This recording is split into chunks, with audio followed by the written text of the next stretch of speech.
me set this there.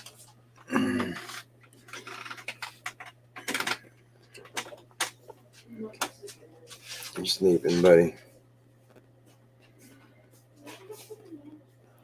Don't mess with his butt. Don't mess with his butt, Gracie. I know. Hold on, buddy. Hold on.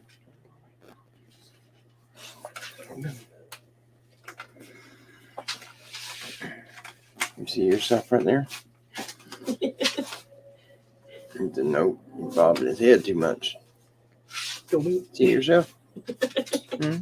Hold on.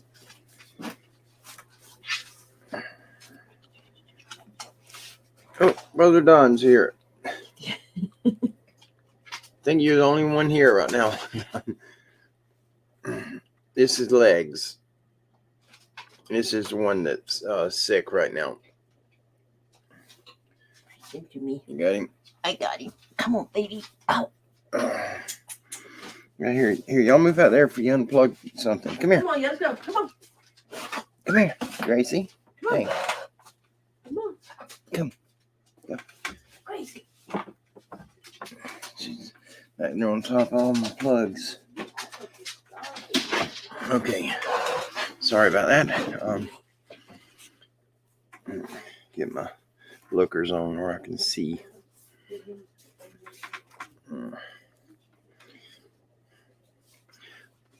I wasn't quite ready, guys. I'm sorry. I'm just trying to, in a hurry to get this set up and going. Here we go. All right. Yeah, Brother Don or Sister Emily. Awesome. Oh, that's Daniel. Oh, okay. I got you, brother. I got you. It's good to see you. Now, Brother Danny and Michael. Wall Chaser. Yeah. That was a mess today. That was an absolute mess. I was a little late getting set up. Time I got home, we got the animals fed. It was, as soon as we got done, I went straight to the shower, and I took about a 10-minute shower, and I just got out and got this set up. So I'm running a little bit late.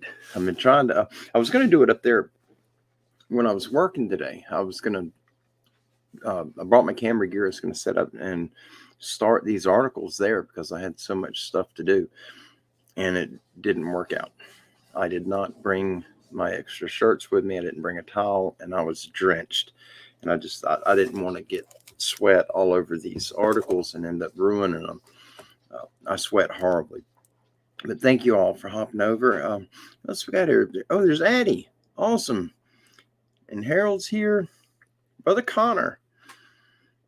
Man, that is awesome. Awesome. Thank you all for hopping over here. We're going to take a different direction. I'm going to wait till some more of our brothers and sisters show up. I did not post a banner to give everyone a heads up that we were doing this tonight. I did not have time. And normally when I set it up, I'll set the show, the banner for it. And you can put the time that you want the show to start on the banner. You could choose a thumbnail to put on it.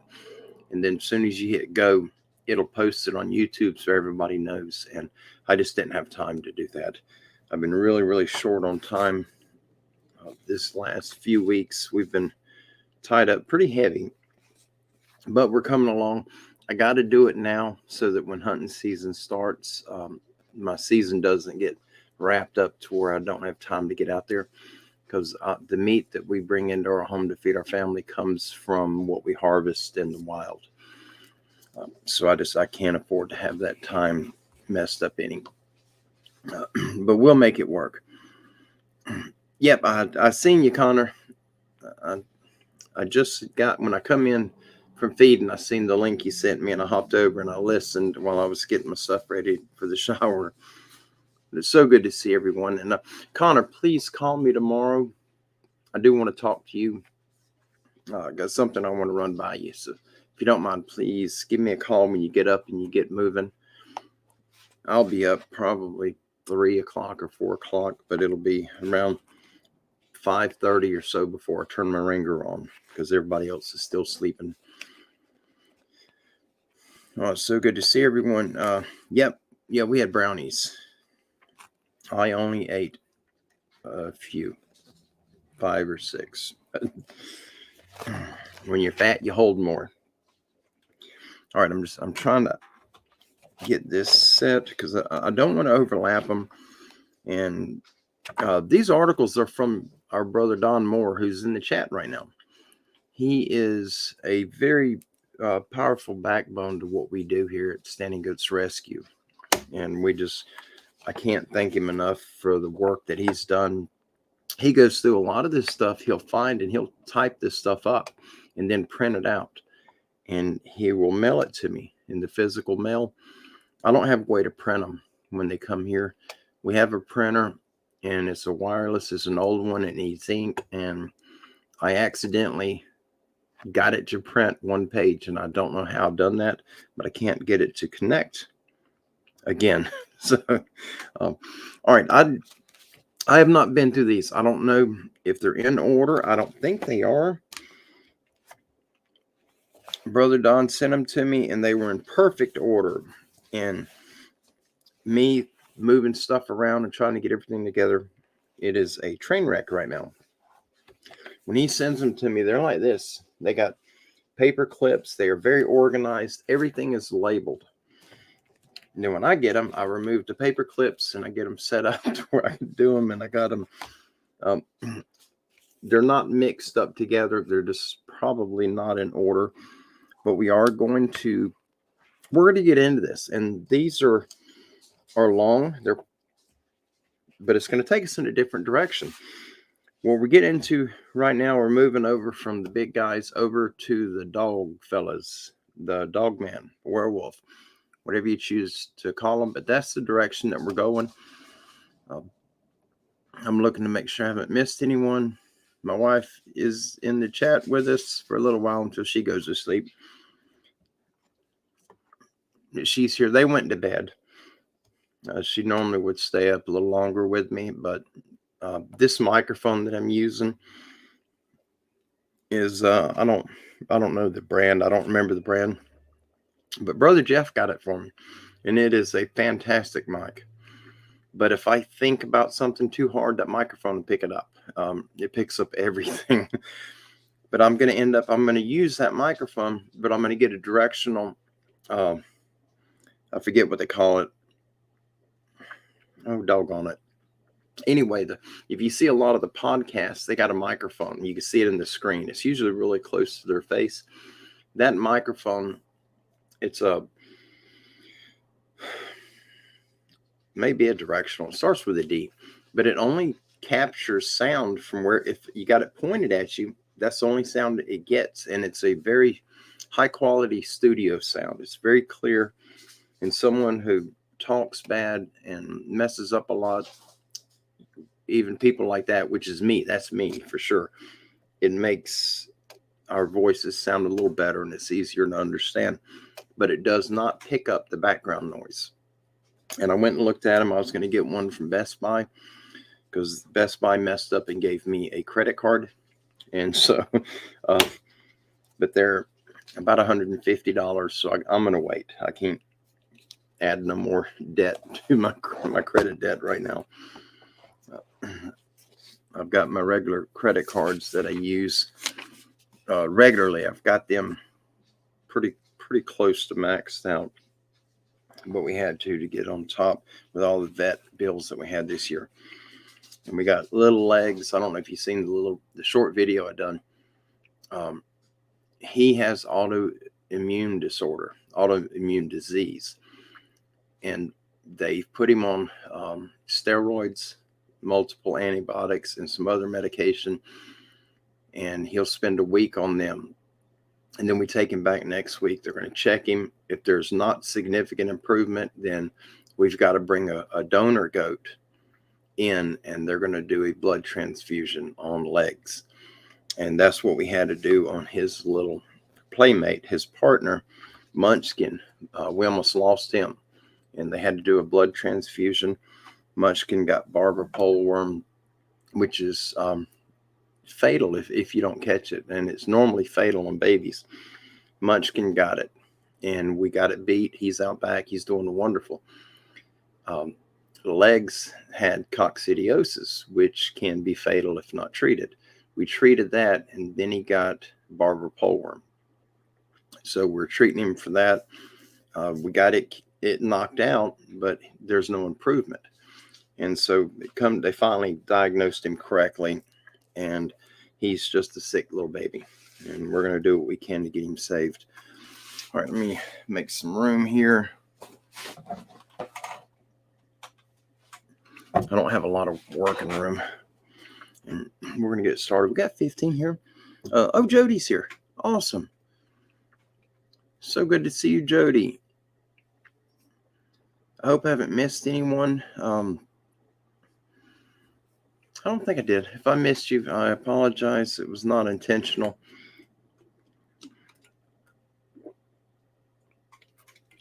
I'm dehydrated.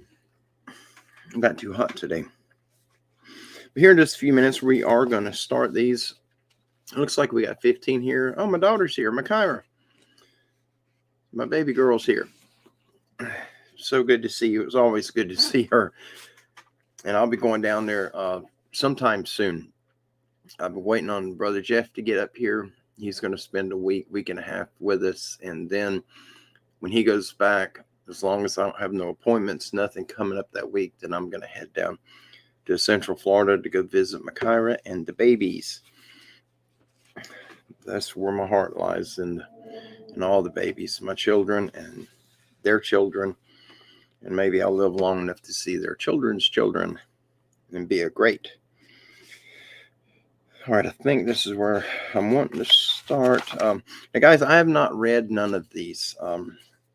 Brother Don, he reads them, and he does whatever typos need to be corrected or whatever mistakes are in them. He'll correct all of that, and then he prints them up and he sends them to me.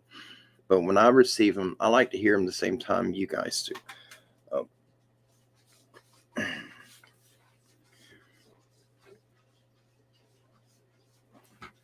Okay. I was waiting for the dog to come walking in. All righty, let's see. Where are we at? We got all right, we got 19 here. We'll give it just a few more minutes. I think this one has pictures with it. Yes. A lot of these that he sent has pictures. And there's more to come other than what I have here. All right, it's got quite a few pictures, and it's easier to share the pictures on this computer. The screen's really large on this one, and it lights up the pictures with the ambient light coming off the screen. It lights them up perfectly, and it's real easy to share them. All right, this first one, it isn't very long. All right, we got 5 pages here, and we're going to, if we can get through all of them, we'll go through all of them, but we're definitely going to make some progress tonight. Try to give you guys and gals something to listen to and to think about. And I am missing something, and I have no idea.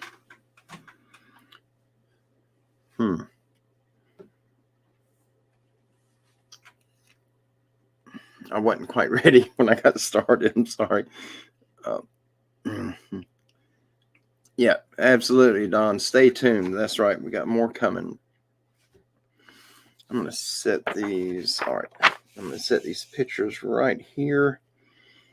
I'm just trying to get organized where it's a little easier when we get started. I'm sorry about the glare on the glasses. I can see it right there. And I don't know. I think that's as high as that little. My light is mounted up on a tripod. I got it up to where it lights over the back of the computer where I can read these pages. That way it'll light up what I'm holding, and it makes it a lot easier for me to read. If I turn the light on, the main light in this room, it kind of washes everything out, and it makes the screen look really rough, especially trying to read it. My eyes aren't good anyway. When you get old, everything falls apart and breaks down. I don't remember what it was I was supposed to bring in here. I think I've got everything. That's right. All right. Where are we at? We got 18 here. Tell you what, we're going to go ahead and start. And we got some of our brothers and sisters that aren't here right now. A lot of them have to work in the morning. And where we're at now, it's 8:30 here. Central Standard Time, so I'm sure a lot of people have to be up early, but they can always come back and listen to the articles tomorrow.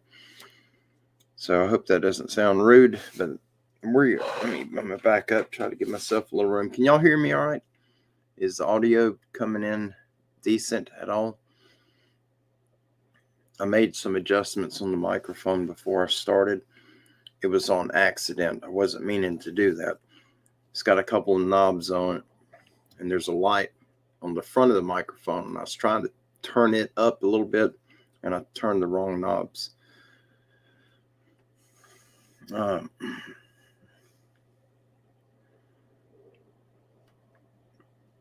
Yes, Don, I have not heard from Sandy. That's our Sandra. Thank you, Brother Danny. Thank you so much. Sandra Rains to Busk. I've heard from several people that now I heard from her that she's sick. She was diagnosed having cancer, and it was sort of all over in different areas. And then I started hearing that she had lost a portion of her leg. I have not spoke to her. So until I hear it from her, it's a rumor right now, but it would not surprise me if that's what happened. So if any of you hear from Sandra, if you talk to her, please ask her to send me a short email just to let me know what's going on so we can get prayers out for her. And until we hear from her, send prayers to her anyway. She needs them. You know, we done a prayer request for her a while back, but she needs prayers now. We all need them. Thank you, Makira. Thank you so much. We're going to go ahead and get started on this. All right.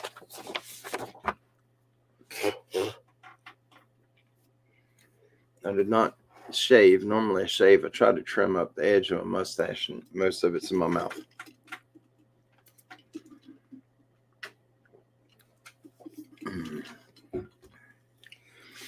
All right. Y'all ready? We're going to do this. I'm going to put that up. Brother Don says she even posted a photo after surgery. She needs prayers for recovery. Absolutely. We will, at the end of this, if I forget, if you guys will remind me, then I'll say a prayer for here on my end, and you guys can join along with your own prayer or whatever however you want to do it. Just get prayers out for it. But Brother Chris is here. He tried to message me when I was getting the show going. I had it live and the phone went off. All right, we're going to get going on this. All right, this one is titled Evidence to Validate the Legitimacy of Dogman Sightings from Lore to Fact. The year is 2022. The information source for this article is a transcript of an interview done with Bigfoot and Dogman investigator Jack Carey, founder and current director at Paranormal Intelligence Agency and researcher for Crypto Four Corners.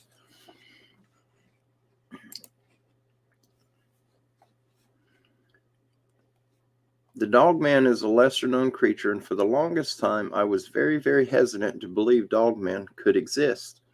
Even being a paranormal researcher and exposed to the constant, everyday, strange, and weird world, to accept the reality that we have an upright, walking canine species is a whole different level of acceptance. For Sasquatch, we have a biological explanation for why a creature like that can and does exist.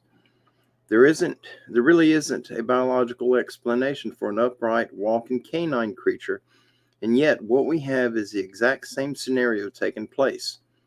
A vast body of eyewitnesses who are highly credible. Police, military personnel, emergency responders, people's testimony, who in our society could hold up in a court of law and convict someone. These are credible people who are telling us it was the most horrifying thing they had ever seen. The earliest sightings in North America were in the late 1800s, and people were beginning to see, as they spread across North America, these upright, walking canine-like creatures, or you might say werewolf or something like that. A dogman, we've discovered, is a much better name for what these things are because they look more dog-like than wolf-like in appearance. They seem to have very dog-like legs, but what's interesting is that the legs seem to have evolved to allow them to carry the weight of their bodies upright, and we have footprints to show that evolutionary leap. What's interesting is that right now, what you have is a normal paw print of a very large dog, but with this very long bone-like back at the end of the foot, where the weight of the creature has pushed that back extended bone-like back part down to the ground. A very large dog print with a rear extended pad, part of the evolutionary leap we are witnessing. They're able to carry their weight and run upright very, very quickly, as though they have been doing this for a long time. Now, when you look into the history of ancient dogman sightings, you come across Marco Polo and his description of cynocephaly, and he claims to have seen an entire island of this dog species and that they were trading with them. There are ancient tapestries depicting them trading all kinds of goods. They were that socialized at one point in history, and they had a society called cynocephaly. Having a hard time pronouncing that. Sorry, guys. They were trading tapestries, foods, spices, and anything else that was being traded. It's weird to look at these ancient tapestries of these creatures and you think to yourself, what? Photos of these tapestries are on Google search, and when you begin to look into cynocephaly and all the historical records that existed in ancient history, it's just fascinating. Then we have these modern day dogman accounts of these same upright walking creatures. Now, what's fascinating in North America is in Wisconsin in the late 1800s, you have the very first reported sightings of these dogmen, documented by white settlers. In that same area of Wisconsin, you have the Atziland State Park. At this state park, they have step pyramids that were built by an indigenous people. They were discovered by a man who had settled in that area. He named it Atziland State Park after the Aztecs because they had built the same step pyramids in Mexico. What's fascinating is when you begin to study the Aztec lore and oral history, that they claim that they came from the far north, a place of snow, a place that was icy, a place like Wisconsin. One of their leaders had a vision one night, and he claimed he was told his tribe needed to uproot and go south until they saw an eagle eating a snake on top of a barbed tree, a symbol you can still find on the Mexican flag to this day. They went that far south. These were people who worshipped an ancient being that was an upright, dog-headed man like God named Zolot. Zolotl. Z-O-L-O-T-O. Zolotl? Sorry. Zolotl. When I came across that information, and that you can trace their migrational path down through the four corners, down through the American South and right into Mexico, where you have an entire pattern of dogman sightings, almost following that same path of Aztec migration.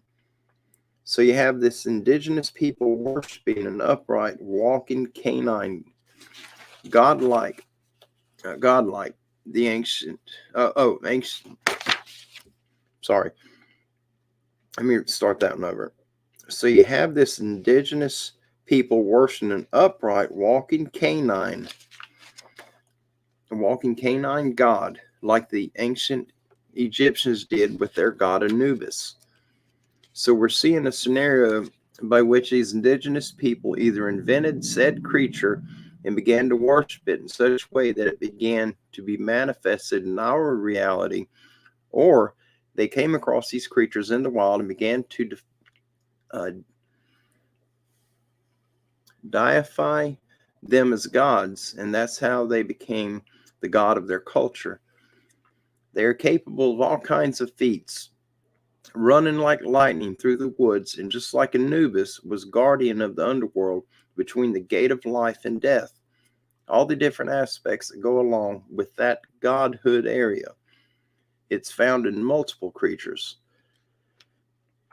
There were some gentlemen in the general area of a Dogman case I'm now working on, which is down around Kanoa and Ada, Oklahoma. Very Native American rural setting. These gentlemen were driving southwest of Ada, which I believe is the largest town in that area, and it's still a very small town. And they claimed to have seen an upright walking canine that they described as Anubis. These are a couple of rednecks out in the middle of nowhere, and there's Anubis walking down the side of the road. Of course, the shock and dismay they encountered over that, something they'll never forget. It caused them panic, and they said it was the most horrifying thing they had ever come across. It ties in very interestingly with a case I've received in the recent months from Kanoa, Oklahoma.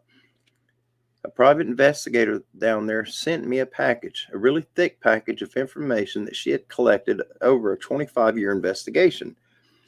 In the cemetery of Kanoa, there was a headstone dating from October 10th, 1917.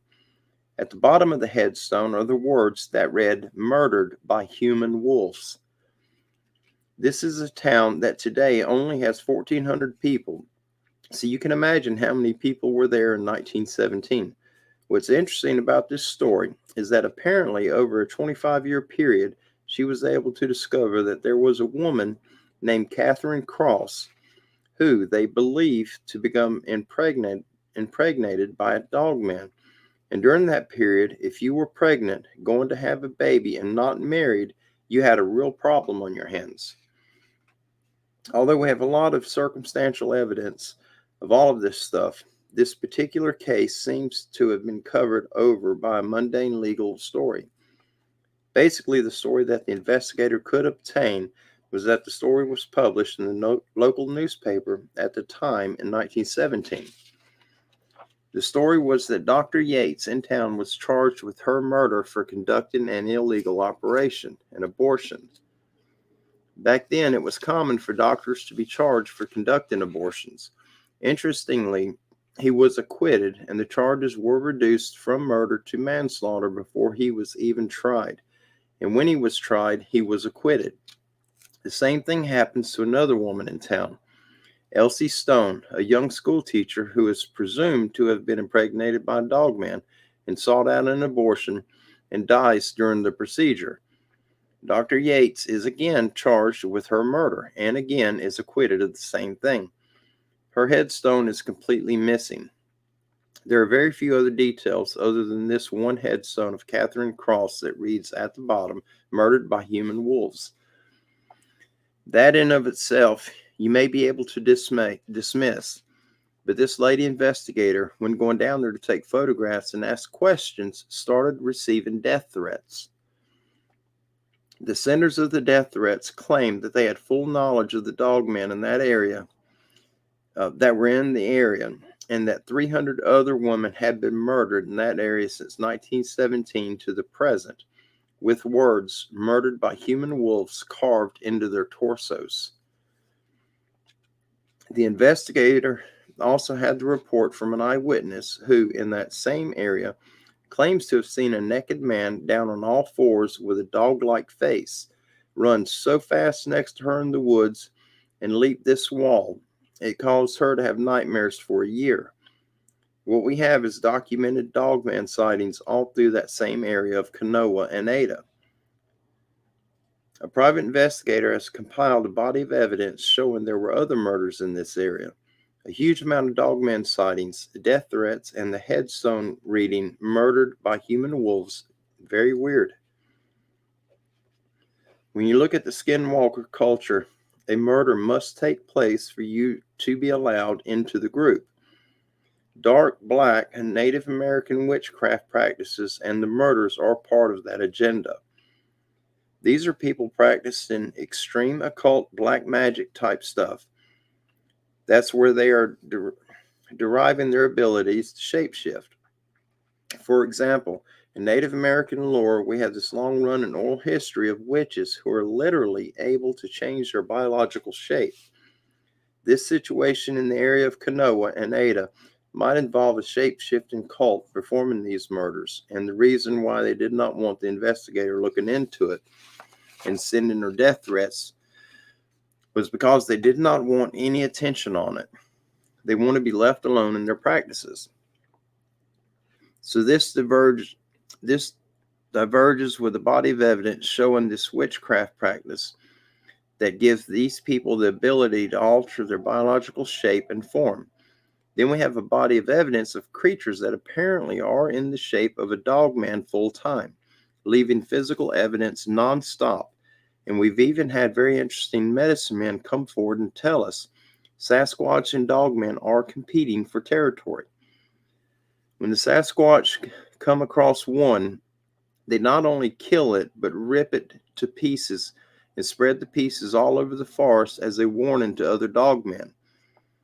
When you have that kind of detail coming from people that don't even possess a TV and want no exposure of any kind, it really makes you think. That's wild. I'm gonna show you guys the pictures that are part of that one. We got quite a few pictures here. Thank you, Brother Don. This one is Anubis, the dog-headed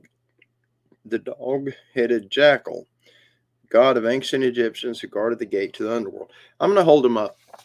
Maybe you guys would be able to read them. If I can get them centered right. I have to lean off to the side. I'm sorry this looks so goofy.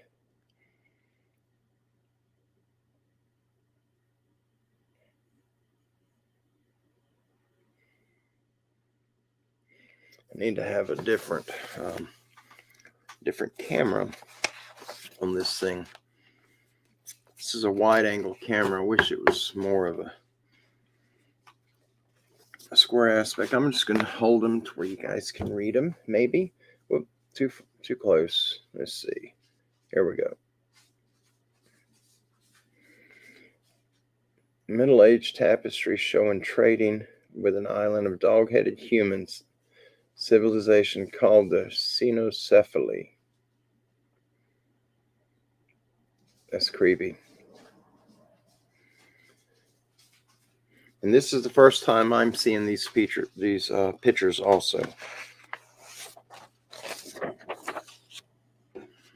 Oh, Sharon Guy's here. Awesome. And there's Bobby. I'm sure there's a bunch more I didn't see. Welcome, everyone. Definitely wonderful to see all of you. The dog-headed god of the Aztecs called Xolotl.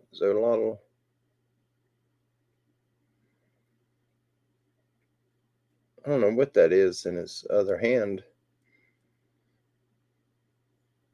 Some type of blade, I guess, and a torch. Crazy. Crazy, crazy.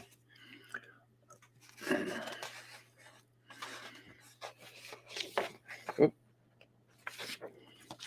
And we got quite a few. Let's see with this one. All right, let me see if I can hold this up without blocking anything on it.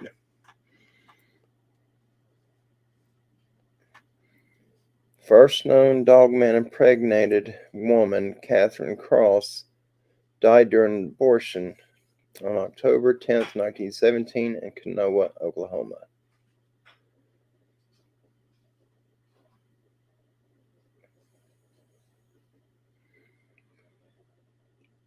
I can't read the writing on the actual article. Everything's blurry to me, but if I didn't hold it up long enough, I apologize. Oh, there's Lynn. She made it. Awesome. Good to see you, my sister. Absolutely. And this is... Oh, wow. All right, this is the headstone of Catherine Cross. That is crazy. Let's see if I can get it up. Trying to get it up to where you guys can read it. It's hard doing this and not shaking.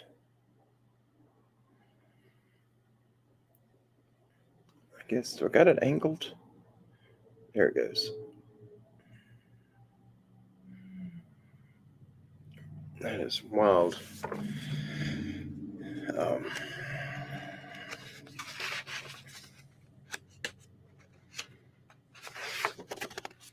they're sticking together. There we go.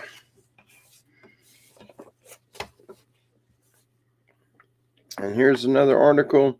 The second known dogman impregnated 18-year-old woman, Elsie Stone, died during an abortion in February 1918. She was a school teacher in Kanoa. Get this up. Maybe you guys will be able to read it. Let me see. Trying to get it right. I'm sorry.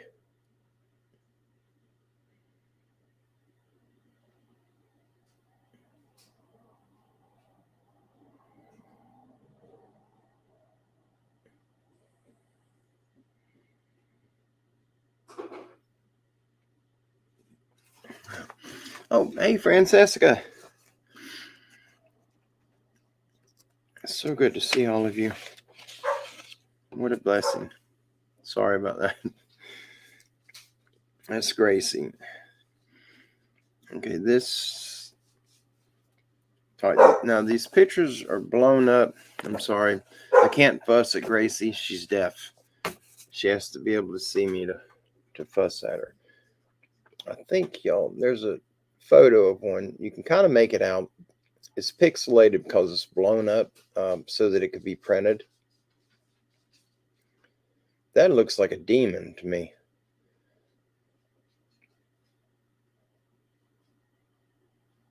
Yeah, I don't like that. I don't want to see one of them.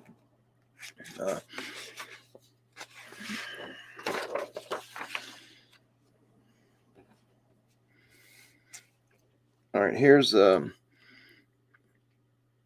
okay. I was looking at it wrong. I was looking at the shadows. Here, he's got it outlined. Same picture, but he's outlined the actual creature. There we go. Yeah, I can definitely see it now. It's back behind the foliage. That looks very similar to one that Scott Carpenter had caught on a video. And I couldn't make out the one that he had caught until he actually outlined it, and then I could see it real well. Well, all the pages are sticking together. Sorry.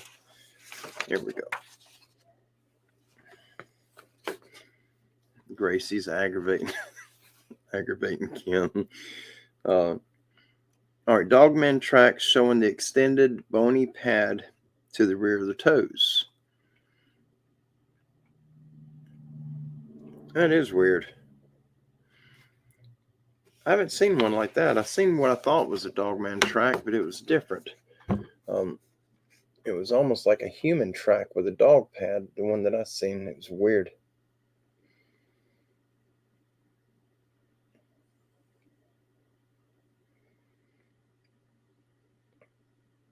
It's like a big print, though. Oh yeah, it is right here on this side, right here. That's the guy's boot. Yeah, that's a huge track. It's weird though. You don't see the nails normally with a dog, a canine. You can their nails do not retract; they stay out.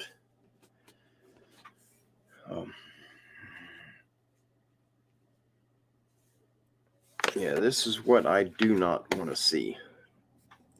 Definitely don't want to see nothing like that.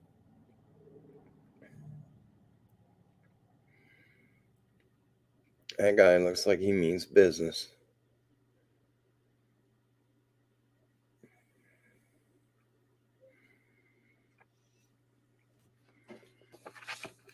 Okay.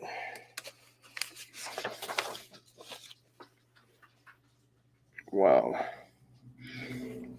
I don't know if these are, I guess they're CGI, computer generated photos. If I can get it straight.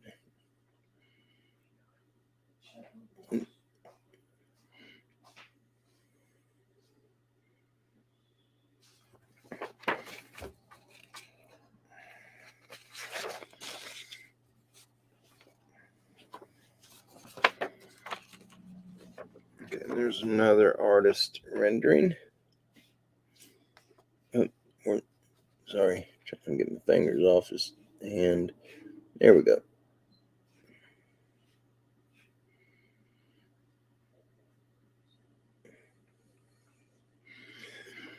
Yeah, that definitely looks demonic. Here's the last one of from this set.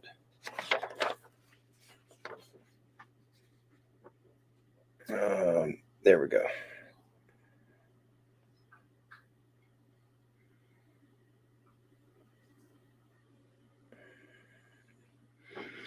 Yeah, I do not want to run into nothing like that. Oh, Brother Pappy. It's good to see you. Always good to see Pappy. We haven't been on a show in a very long time. Long time. Long as a piece of rope kind of time. All right, I'm going to set this one right here, and we're going to, if you guys want to jump on another one, we will absolutely do that right now.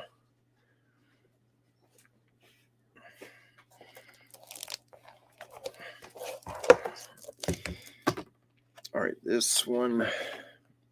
Okay, is this the one I'm...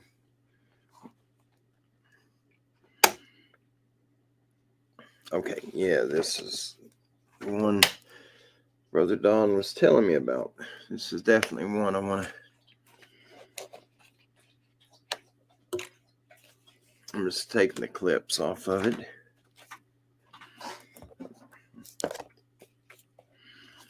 For those that are just jumping on, we stepped into some new articles tonight. We're going into the crazy world of the werewolf creatures, the Dogman. And we'll have quite a bit of this type information to share with you. And we're going to run them until they're out. Let's see this. All right, this one's got a bunch of pictures with it. Good deal.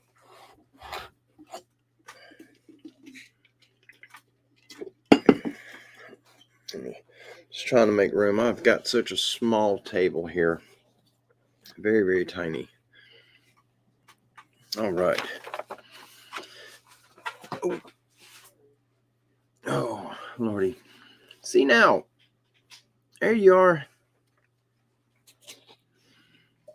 And as soon as we get done with them, if any of you have anything that you want to share with us, once we get done with the articles, just put them in all caps. If you have questions or any input at all, and we will definitely try to address it, try to get it out. All right, this one is, let's make sure I don't have any pictures with this. Okay, I got the pictures separated. We got 6 pages here on this one. And I've actually heard of this one, but I don't know the story on it. All right, this one, the title is Paranormal Investigator Jan Thompson's 1979 Dogman Encounter and Testimony given to her by police who were at the crime scene of the slaughtered family in the Land Between the Lakes National Recreational Area Campground on April 7th, 1982. Maybe can you turn that down a little bit? Okay, it'll make an echo. All right, sorry about that. Night, love you. All right, the years is the summer of 1979 and April 7th of 1982. The location is Grand Rivers, Kentucky, Livingston County, the north end of Land Between the Lakes National Recreation Area. The information source is multiple eyewitness testimony, paranormal investigator Jan Thompson's testimony, multiple police eyewitness testimony, collected hair and blood samples, and weird dugout pits filled with large animal bones. The preface reads, the following is a 2007 documentary interview testimony given by paranormal investigator Jan Thompson about a scary and threatening Dogman encounter that happened to her and her two cousins, Joey and Rhonda, 28 years previously in the summer of 1979 in Grand Rivers, Kentucky, which is located at the north end of Land Between the Lakes recreation area. Give me just 1 second. Gracie's at the gate and she's going to start barking. Let me open it up for her. Just 1 second. Okay, look. Here you go.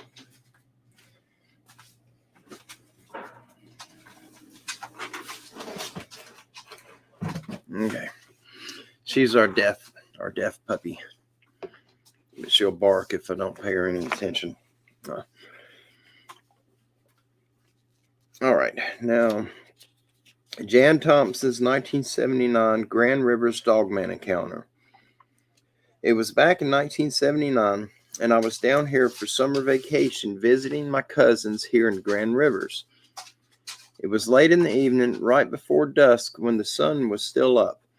I was around 17 years of age, and one of my cousins, Rhonda, who was about 9 years old at the time, were sitting on the front porch swing waiting for her cousin, Joey, to come back from the woods on his dirt bike. We could hear him in the distance, and as he approached the house and got closer, I noticed something different in the engine sound, like it was in one gear. He came out of the woods and hit the top crest of the driveway and down the hill of the driveway towards us in a panic, and he let the dirt bike slide sideways out from under him and down the hill.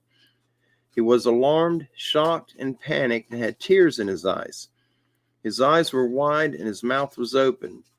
He had scratch marks through his Levi jeans on his leg, saying, "It was chasing me. It was trying to get me. It's after me." He was incoherent, speaking frantically and repeating himself. I jumped up, and my cousin Rhonda grew fearful of our reactions. Then Joey said, "We need to get into the house. We got to get into the house." At this time, the family raised basset hounds in the pen directly across from us, and they were going absolutely berserk. They were howling, barking, and gnawing at the fence to get out. For a few seconds, it was chaos. Rhonda and I got up to turn to go into the house while I was not really understanding what was going on. It was at that moment that the creature had come through the woods and appeared at the top of the driveway. I was paralyzed with fear and confusion, and stood in shock. Rhonda had already turned to go in the front door of the house. Joey looked up and said, "There it is." The security light had popped on and illuminated this thing and didn't seem to faze it. I realized everything Joey had said, that it was trying to get him and grab him. I made the connection that this creature was what he was talking about. What was it? It stood on two legs, 8 feet tall, had long hair, a muscular build with biceps and the forearms, muscular thighs and calves, claws and pointed ears that stuck out the sides. It had a snout, not as long as a wolf, but it had a snout. It did not have a flat face like a gorilla or ape. It had human facial features with large black eyes. It took a stance of extreme agitation and anger, and after spreading its arms and opening its mouth, it just howled and screeched. When it raised its head and went sideways, I could see its canines. I was from up north, and the scariest thing we ever heard about was Momo, the Bigfoot monster from Missouri. This creature did not fit the description of a Bigfoot, but rather from a horror movie. In our confusion and panic, Joey started pushing us towards the front door of the house, and we all went in. Rhonda did not see the creature. In the house, we barricaded the doors with the kitchen furniture, tables, and chairs. We grabbed butcher knives. We all went and hid under his mom's bed. This was terrifying us because when we got to the front door, the creature was already coming down the hill of the driveway towards us. From under the bed, we could hear it going around, banging on the walls of the house. We could hear glass break. The basset hounds got quiet. Then we heard Joey's aunt coming over the hill of the driveway tooting her horn after going to the grocery store, and that was our cue to come outside and help carry the groceries in. Needless to say, we didn't move from under the bed. She tooted again, and we stayed under the bed. She got to the door and had to break down the barricade of furniture, cussing all the way. Eventually, we all came out from under the bed, visibly shaken. She asked what was wrong, and Joey and I started talking at the same time, and Rhonda was crying amidst the confusion. Joey told his story about being in the woods, and this thing ran side by side of him and reached down and grabbed him and ripped his Levi's, stalking him through the woods. I proceeded to tell what I had saw at the top of the hill. It's an image that is etched in my brain. After we calmed down and told our aunt what had happened, she called her husband Fred, who was the town sheriff. He came home, was very calm, and reminded us that he had warned Joey not to go in this particular part of the woods. He surveyed the damage around the house.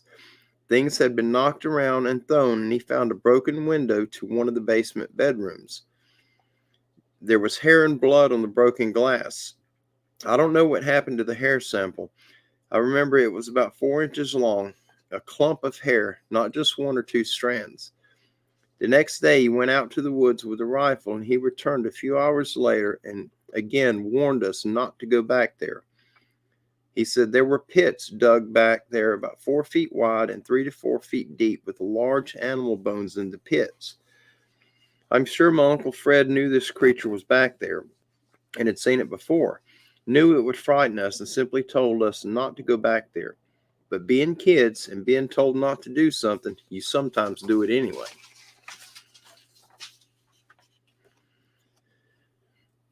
Hey, girl. That's Gracie's nails on the floor. Her feet are, she drags her feet when she walks. She's got neurological issues. Frogman's here. And 12 pearls. Awesome. All right, guys. I'm sorry. I'm sorry. These are my peeps. I had been back there before myself, walking the trails, and had felt something watching me. It hurts me to know there's people who don't believe and pass judgment on you. They fabricate stories about you and your life and make up their own rumors. I've heard many rumors, but after many years of this, I've decided to sit here and talk about it and get it out in the open. There are so many witnesses and possible victims out there. They need to know someone is going to stand up and say this thing exists and lives in these woods, even though you may not see it. This area is known to have 5,000 deer, yet hunters will come here and see no deer for a whole week. It still frightens me, and I still can't explain it. I don't talk about it a lot to a lot of people, and haven't over nearly 30 years. I went to a jeweler and described it to him, and he made a ring for me. It's a reminder for me of something that was flesh and blood and was in our world. I believe it's flesh and blood creature because it made contact with my cousin, touching him and stalking him. It has intelligence. Joey has opened up and told of other encounters and sightings of the same creature that have been stalking him or sniffing the air around him. The April 7, 1982 testimony given to Jan Thompson by 2 policemen. I worked at a nearby 24-hour service station, and I worked the midnight shift. There were 2 local police officers that would come in to get coffee, and I knew them by name. They came in 3 or 4 times a week. There was one particular night at 2:30 a.m. Adam and Bill will be used for their names to protect their identities. Adam stayed outside and sat on the curb of the station and was physically getting ill. They were both visibly shaken and pale. I asked, "Are you okay? Are you sick? Is there something I can get you?" Thinking they might both have the flu or something. He started shaking his head and said, "I can't believe what we just saw and what we've been through." He said they got a call to come down to an area and land between the lakes to assist in an investigation. After a few moments of silence, Bill started to speak very slowly and said 2 campers had stumbled across a campsite that had a truck and pull-along trailer, and that a crime had been committed there. When they got there, police lines were already up, police cruisers from various counties were there, and 2 coroner trucks were there. The camping trailer looked like it had been beat. There was bloody handprints. The door to the trailer was ripped off, and the campsite was tore apart, and he proceeded to talk about the victims' bodies. He said there was a male body found, a female body found, and a little boy's body found, what was left of it. The bodies were ravaged, torn in several sections. The father had an arm ripped from his body, and a clump of hair was in the father's gripped hand. The hair was removed and put into a bag. Several other officers were around bagging other things, tagging and marking them. There were claw marks on the bodies, especially on the man's back, and a wide radius of scratches and very deep went through the entire flesh of the back. There were bite marks. A coroner had been measuring the bite radius, trying to determine what animal had created all this carnage. One of the officers that came out of the camper said, "We have a problem. We found men's clothing, women's clothing, boys' clothing, and a little girl's clothing." They assumed they were missing a body of the girl. A search ensued, and at some point, Adam felt something dripping on his uniform. Looking down at his uniform, then taking his flashlight and looking up, his light caught the glimmer of a little leg. They found the little girl had been carried up a tree, and her back had been broken because her body was hanging over a limb with her internal body organs and intestines missing. As they were telling this story, I saw the marks on his hat and shirt and realized it was the dripping blood he was talking about. It was hard for me to comprehend what they were saying. He paused several times during this, trying to regain his composure or grasp what he had seen. He continued to say there had been conversations on if it was a bear or panther, but one of the medical persons there said no. The bite radius doesn't match a bear or panther, and there's no bears in this area. They could not pinpoint what had done this carnage. He mentioned government officials coming in and telling everyone they were taking over the investigation. I remember listening to the news and getting the local paper every day, and there was nothing mentioned in the media about it. Adam and Bill came into the service station a few months later, with Adam staying in the car and Bill getting out.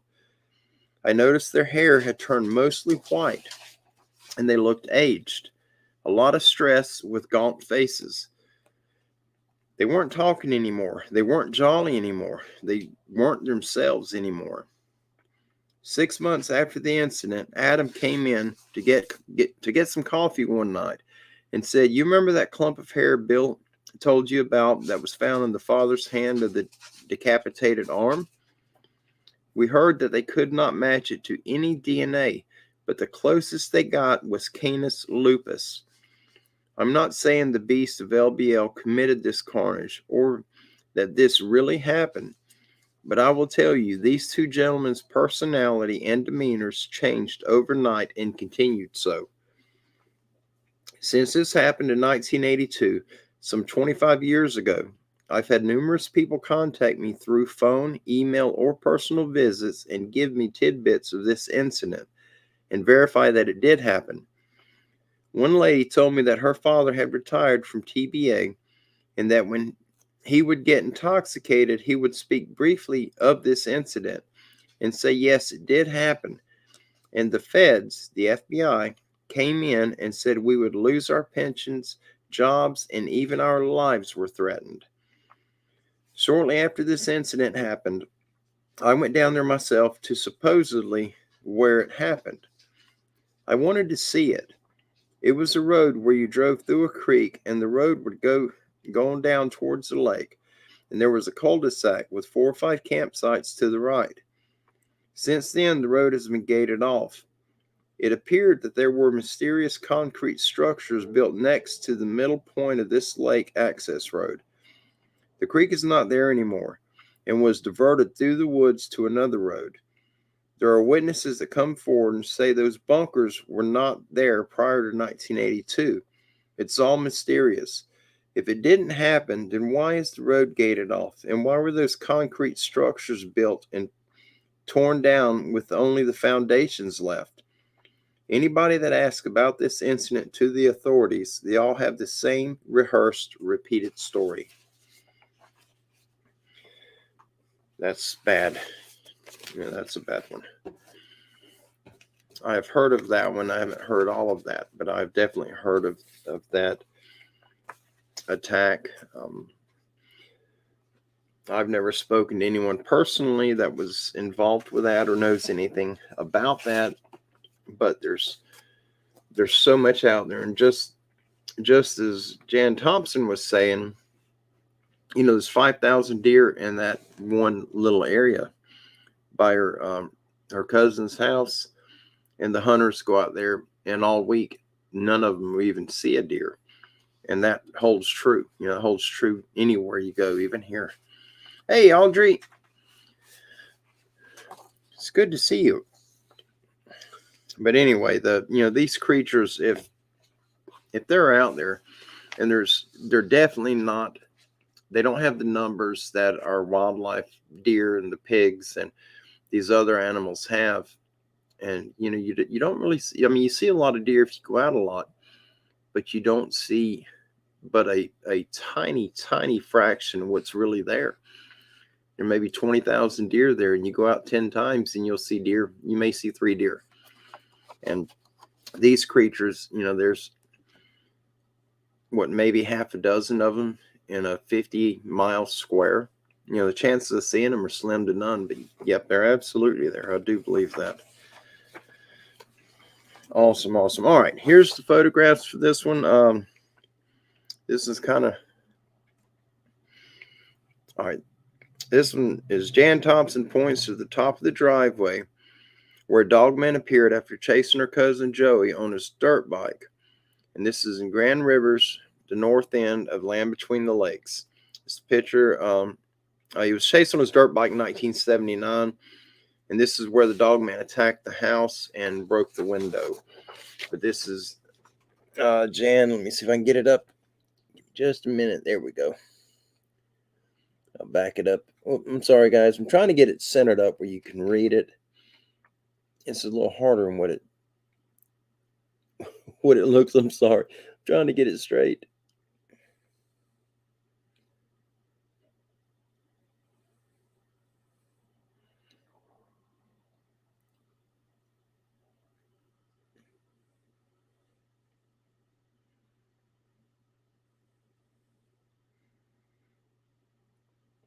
Wow.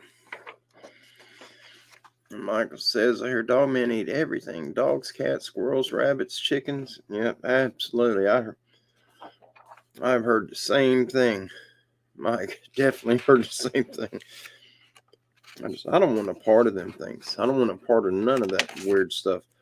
If they're knee high, something that you can go up and kick like a football, then it wouldn't bother me so bad. But it seems everything we run into out in the wild, almost all of it is much bigger than we are and a lot stronger. All right, do I got that in frame? Yeah, there we go. The Dogman Jan Thompson encountered in Grand Rivers, Kentucky in 1979. That almost looks cat-like, doesn't it?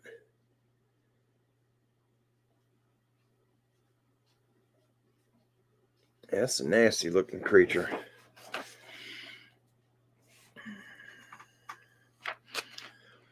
All right, here's the drawing that Jan had done of the Dogman that her and her 2 cousins encountered in 79.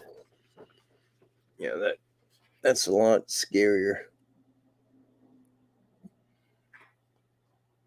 That looks like a werewolf. What you see in the movies.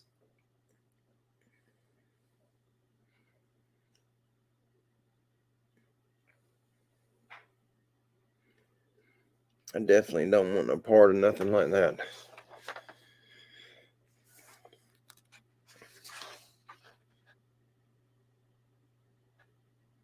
I think Gracie's getting into something.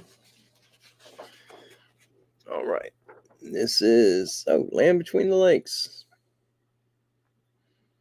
I haven't been there yet.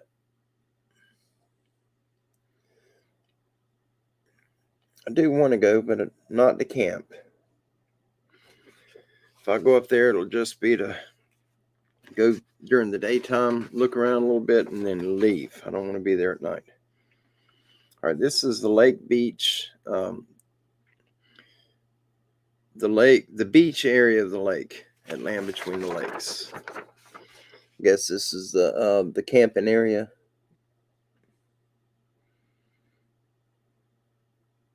That's pretty area. Yep, absolutely, Audrey. A lot of stories from there.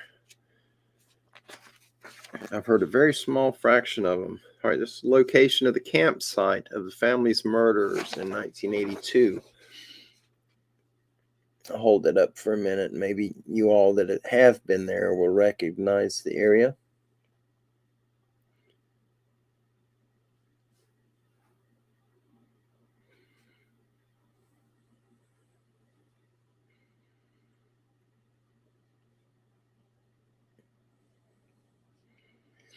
That's a shame. I had heard, I watched a documentary about that actual attack. Yeah, this was the typical camper and truck configuration during that time frame. So it would have been something similar to that. Oh, I'm sorry. What the family had used that were camping out there, it would have been very similar to that.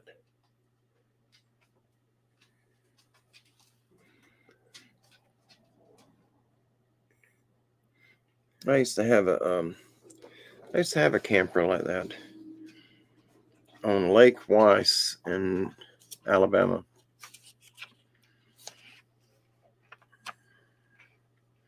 All right, here's the illustration of a German Shepherd type Dogman or a wolf head type.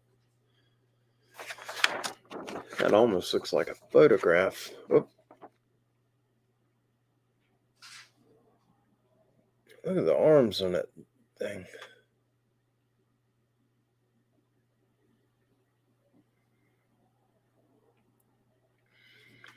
That little one, me and Kim's youngest boy went hunting years back for pigs. And we were in the water going down the slough. The slough is about maybe 50 foot wide at the widest, knee deep. But at the end of it, it just made a real, it was shaped like a U. It just had a nice little rounded end and a real thick clump of bushes right there. And you could hear what I thought was pigs in the bushes.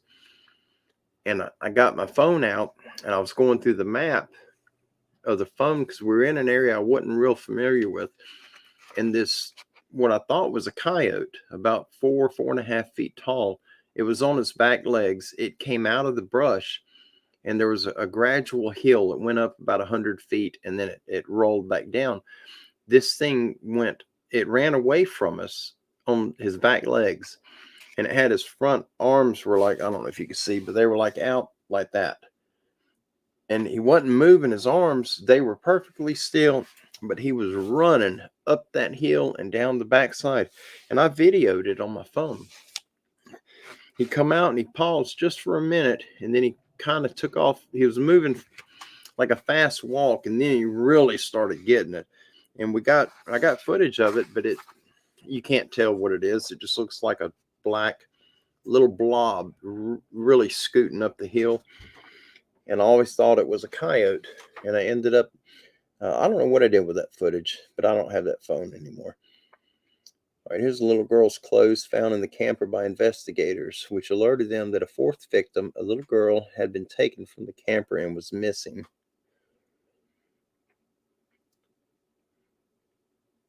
I guess that was the actual clothes for the girl. Oh, that's sad. I hate that. Just hearing children being hurt or killed by these things would make you just want to shoot the first one you've seen. Location of the campsite of the LBL murders. After the incident, with the gated off road and added concrete bunkers. Actually, I did see in the documentary I watched, they showed the what was left of the bunkers.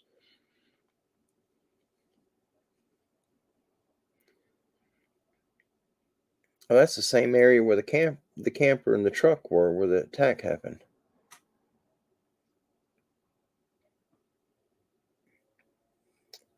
Well, I didn't see that note in the center. Sorry about that.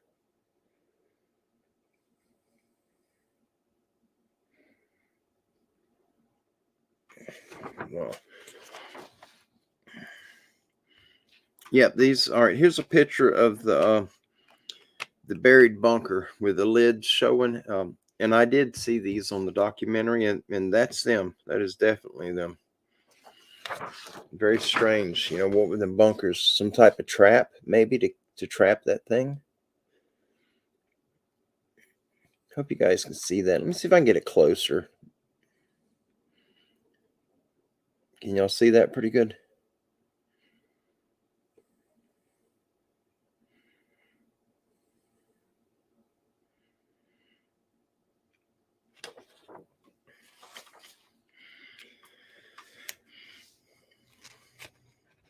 Yeah, this, I forgot about this. Under the lid on them bunkers that were there, what they showed in the documentary is they had really thin copper, some type of copper sheet was underneath the lid, like some type of seal, maybe. I don't know. Trying to get it close enough where you guys can see it. I'm sorry, it's all crooked. This is a little awkward to do.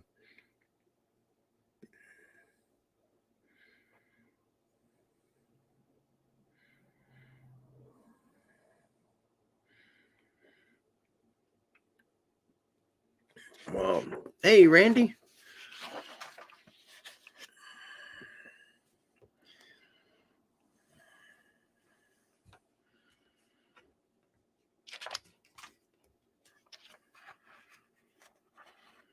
Randy said they got latches on the doors to the bunkers. Wow. That's crazy.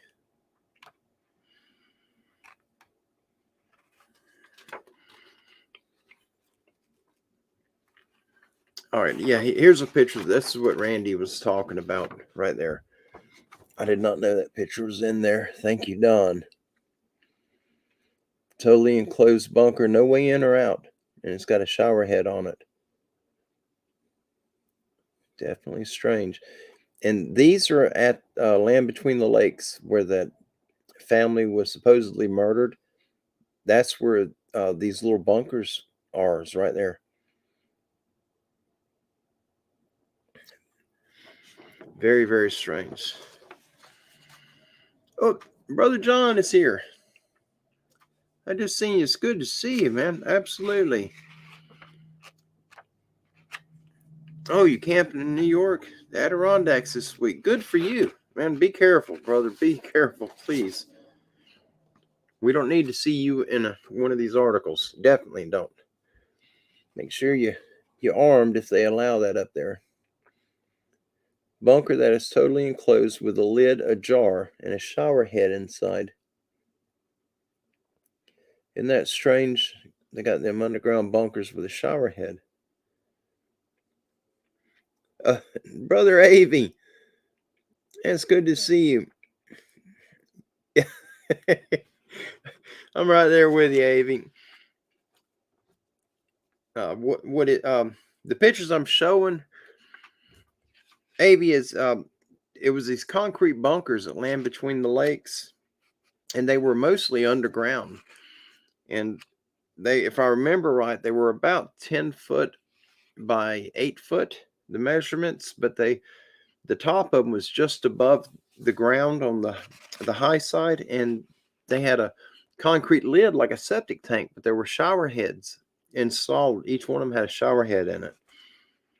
And that was put up after the supposed the murder of the family at the LBL by the Dogman. Interior bunker. Let's see, I can't read that. Shows no something lining on the wall, so it was not used for a septic. A septic tank was found in the compound. Interesting. Definitely interesting.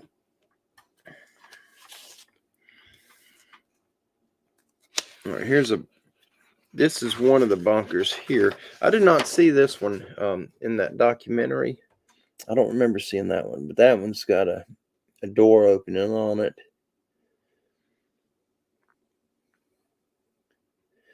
Let me get a little bit closer so I can keep it still.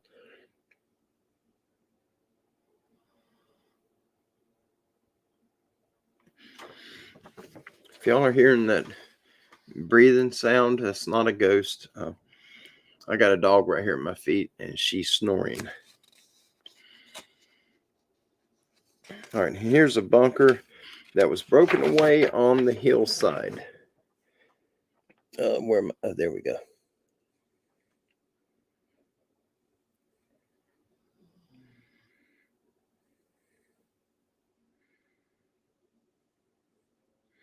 Bigfoot Mama.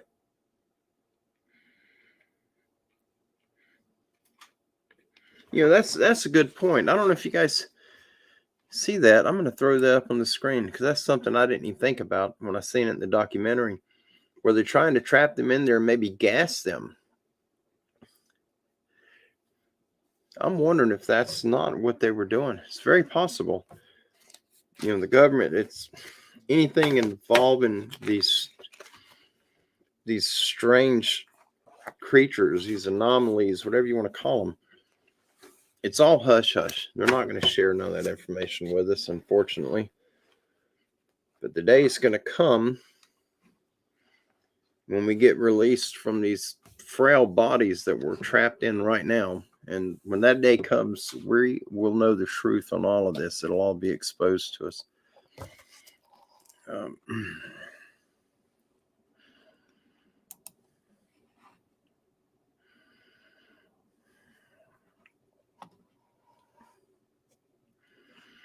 Yep, absolutely. Randy, I'm right there with you on that. What do they build that thing to hold? You know, I mean, those bunkers were solid concrete. And in the documentary, they even said that the walls, they were built out of cinder blocks, but the walls were even solid. They were poured solid with concrete. It was built to hold something very strong. Jesse, it's good to see you. Oh, thank you. Thank you so much. Yeah, Randy, that's a good point, brother. Definitely a good point.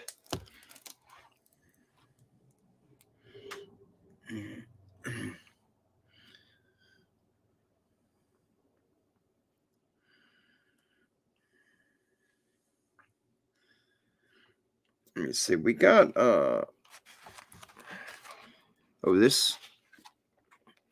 this is a long one here.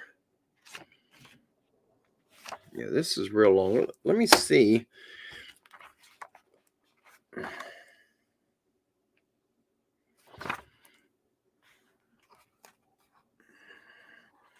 right, I got one here. Now, this is 45 pages.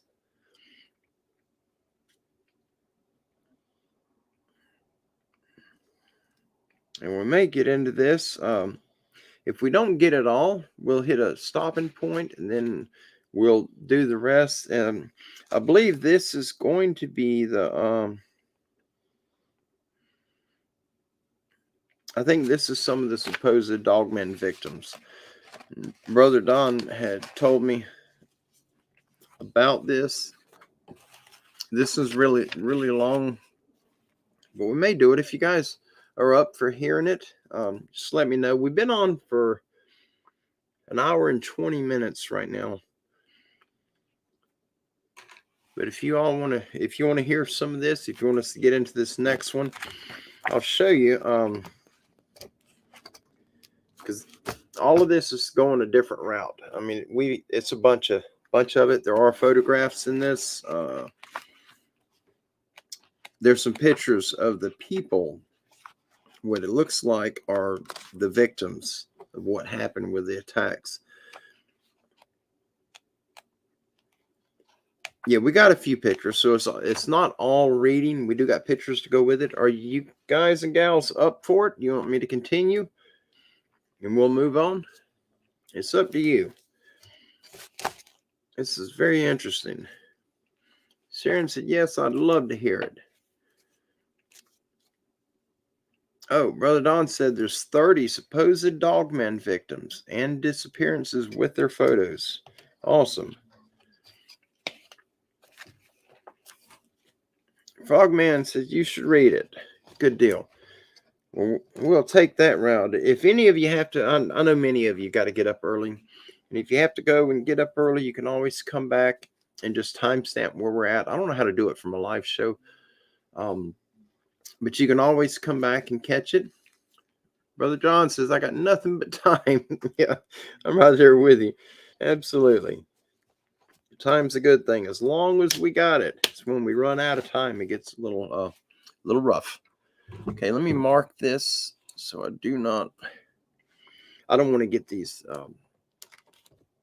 articles blended all together where I've got to go through them and try to separate them. There we go. And get this notebook out of the way, and we are going to move on. We're going to start on this big boy here.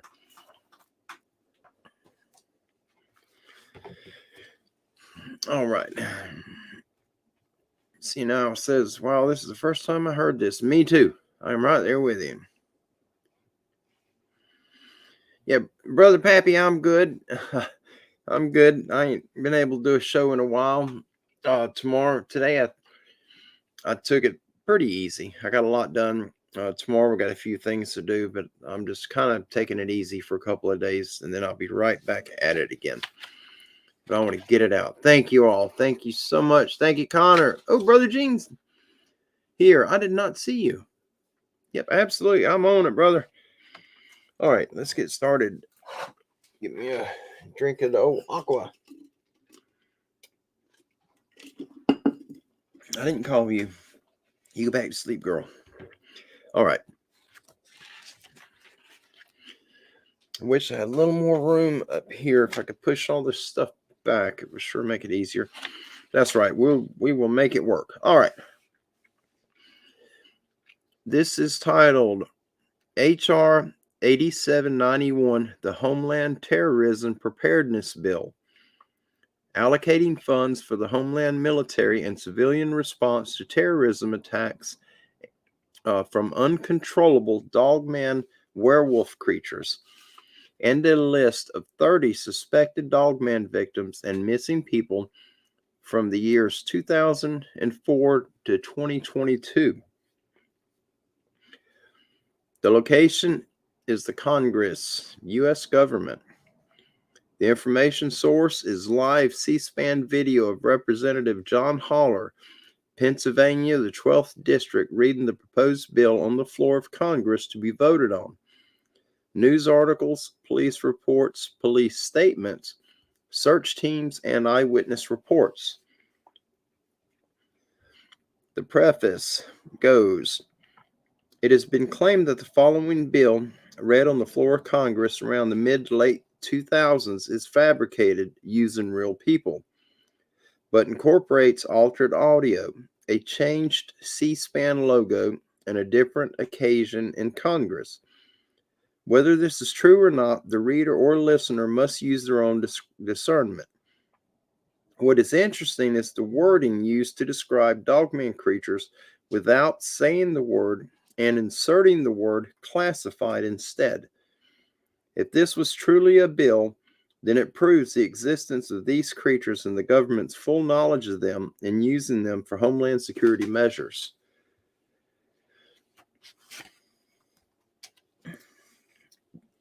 The bill. H.R. 8791, the Homeland Terrorism Preparedness Bill. Said bill requests the emergency response funding up to and including, this section is classified, dollars to prepare for a national level terrorist attack and or attack from classified. This is where they, instead of saying the word Dogman or werewolf, they use the word classified. And I did see that actual that little news thing they got up. I don't know if it's real or not, but it sure seemed real to me. Oh, Kevin's here. Good to see you, brother. Oh, there's Mark. Live wire. Awesome. I'm trying to get to the other page. Sorry. There we go. My fingers are a little dry. All right. Funding for first responder personnel and vehicles will be doubled if attack leads to more than 80% of the national population being affected by classified. This funding shall commence in conjunction with the first attack on classified, or the first large-scale outbreak of classified, dependent upon which comes first. Civilian and military units shall be trained in containment and combat of classified, including irradiated classified, with possibility of classified, airborne classified, flesh-eating classified, and or all of the above in such event as classified spewing, classified escape, are released or otherwise become uncontrollable. Just put in place of the word classified, Dogman. That's what they're getting at with this if you're just getting here. Air Force units may also be directed to combat said classified due to their enormous size and otherworldly strengths. Should event occur in urban areas, pause, Jesus, pause, that's classified. Far surpassing out darkest nightmares, should casualties exceed classified, body disposal actions shall be halted and associated resources shall be reallocated through classified, underground classified, protected birthing centers. A new Bill of Rights shall be drafted and approved by classified. Having now reviewed the bill, I ask you to please cast your votes. I'm going to go back now and now some of the classified is I believe it's dates and numbers, but just to give you an idea, we'll just start over, and I'm going to put Dogman in place of that. If anything, I just want to do it from my own curiosity. All right, the HR 8791, the Homeland Terrorism Preparedness Bill. Said bill requests the emergency response funding up to and including, this section is classified. That's the amount of dollars to prepare for a national level terrorist attack or attack from Dogman. Funding for first responder personnel and vehicles will be doubled if attack leads to more than 80% of the national population being affected by Dogman. This funding shall commence in conjunction with the first attack on Dogman, or the first large-scale outbreak of Dogman, dependent upon which comes first. Civilian and military units shall be trained in containment and combat of Dogman, including irradiated Dogman with possibility of Dogman airborne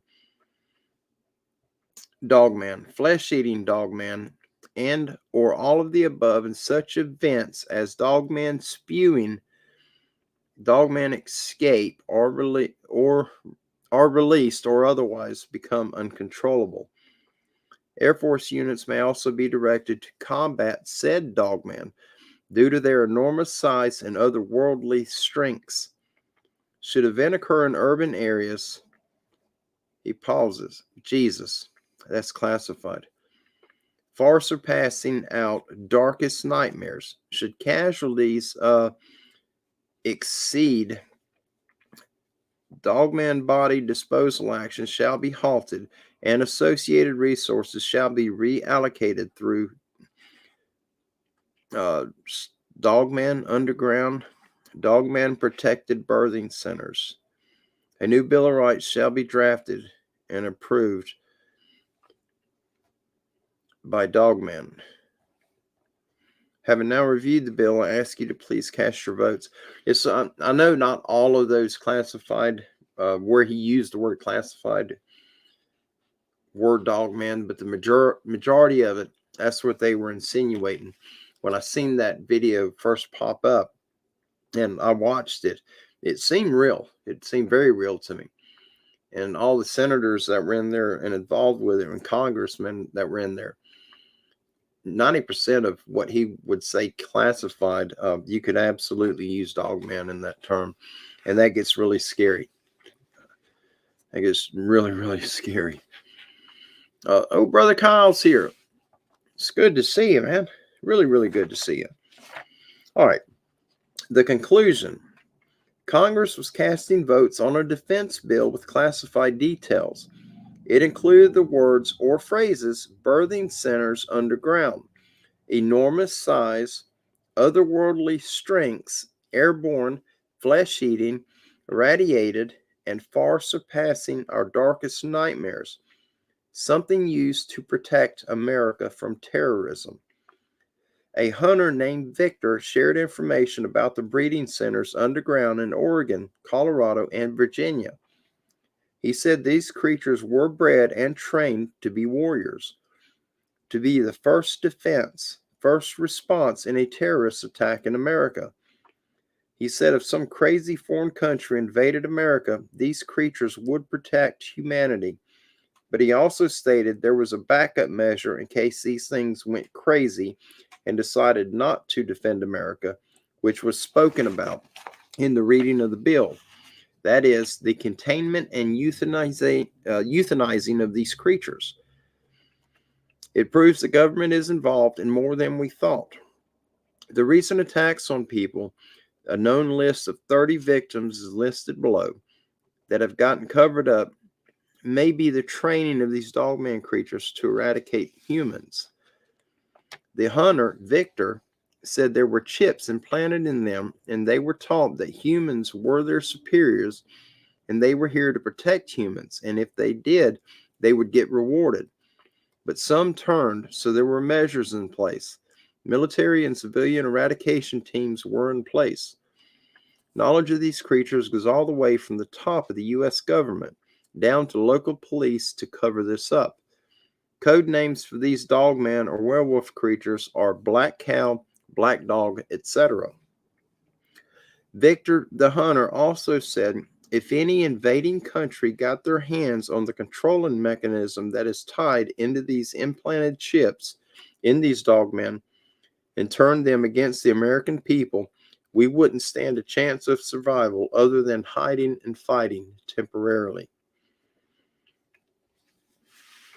The 30 suspected Dogman cryptid victims and missing people from 2004 to 2022. Nova Scotia, Canada, 1 dead. Warren County, New York, 1 missing. Saratoga County, New York, 1 missing. Trigg County, Kentucky, 3 dead. Knott County, Kentucky, 1 dead. Buchanan County, Virginia, 2 missing, 1 dead. Tazewell County, Virginia, 5 dead, 1 injured. Frederick County, Minnesota, 1 dead. Stewart County, Tennessee, 3 dead. Coke County, Tennessee, 2 dead and 1 severely injured. Beaufort County, North Carolina, 1 dead. Toombs County, Georgia, 1 dead. Jackson County, Florida, 1 dead. Payne County, Oklahoma, 1 injured. Oklahoma County, Oklahoma, 1 dead. Lincoln County, Oklahoma, 1 severely injured. Creek County, Oklahoma, 1 dead. October 7th, 2004, Cadiz, Kentucky, Trigg County, Lake Barkley, Devil's Elbow Recreation Area at Land Between the Lakes.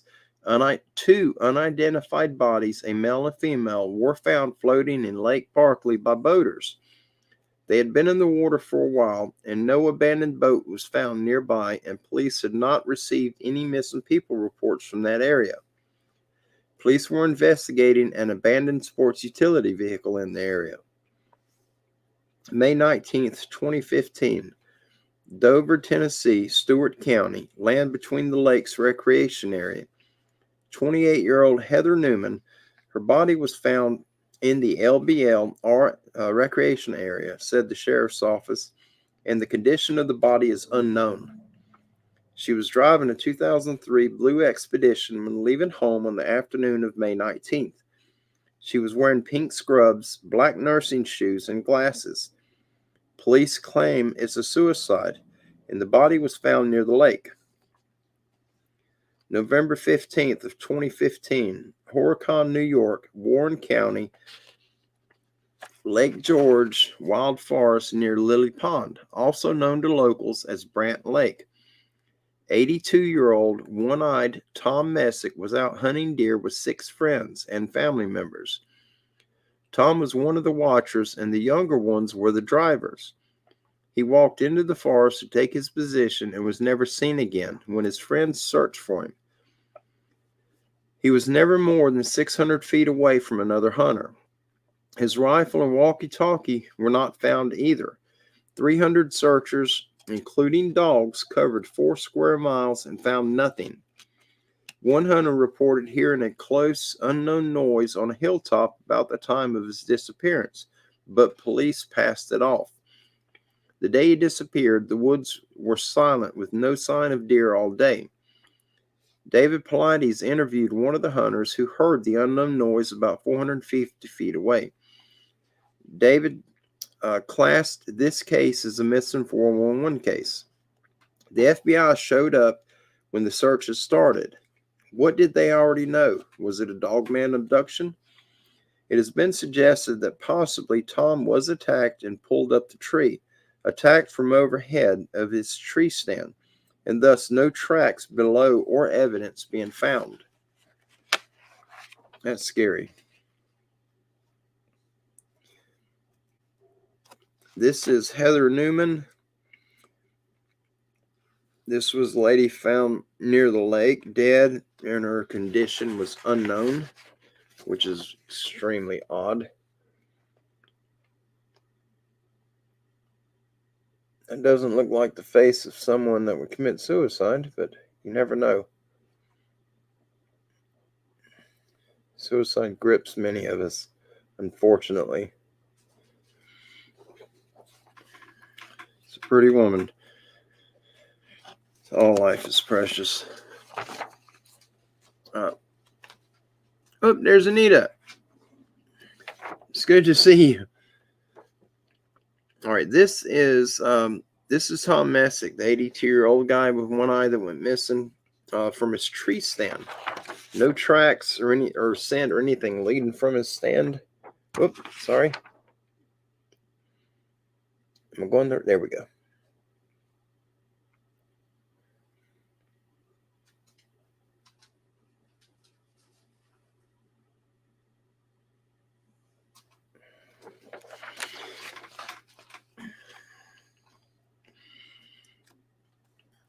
All right, November 24th of 2015, Schuylerville, New York, Saratoga County, Burgoyne Road, 68-year-old Frederick Fritzy Drum. He was last seen at his home at 10 a.m. on a Tuesday, located on a 170-acre farm. His family reported him missing. His vehicles were located at the residence, so it's believed he left on foot. Nothing was found to indicate he had left the area. He was a 16-year member of the town planning board. The police offer a $10,000 cash reward for any info leading to his disappearance. Police warn area residents to pay attention to their surroundings when outside in the area and report anything that could be related to Mr. Drum's disappearance, including ID, clothing, skeletal remains, etc. Did police know it was a Dogman? Nothing was ever found. Strangely, this man went missing just 9 days after Tom Messick did in Warren County. May 22nd, 2017, Stillwater, Oklahoma, Payne County, University Estates on Liberty Circle. House backs up to 1,571 undeveloped acres next to Stillwater Regional Airport. 8-year-old Hayden Oxendine, Richmond Elementary student, stepped into her backyard to give her dog some water while her mother, Lindsay, started some laundry. The mother heard Hayden yelling for her and found her covered in blood with the family dogs running and barking towards the woods behind the house. The mom, Lindsay, sees fluffy tails moving away from the house through the brush. She is not certain what they were. Hayden says they were 3 grayish-brown dogs.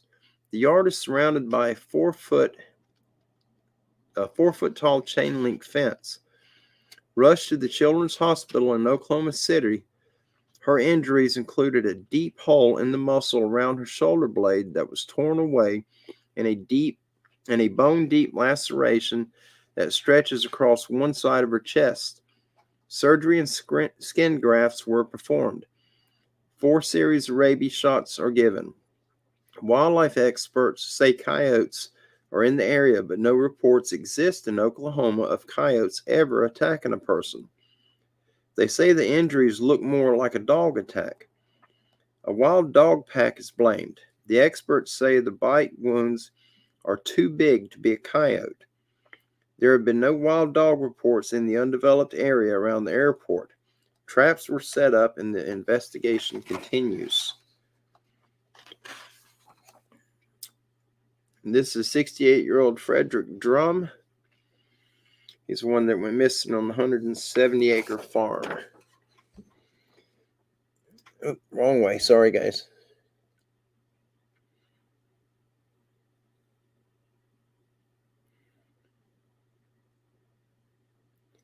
That guy looks familiar. He has a very familiar look to him.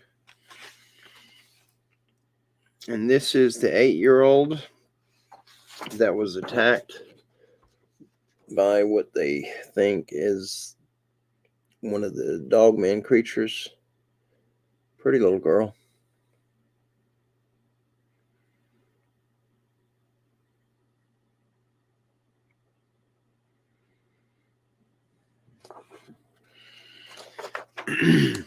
Oh.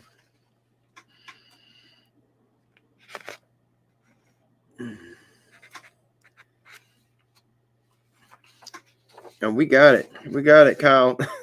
This is good. All right, February 15th, 2019.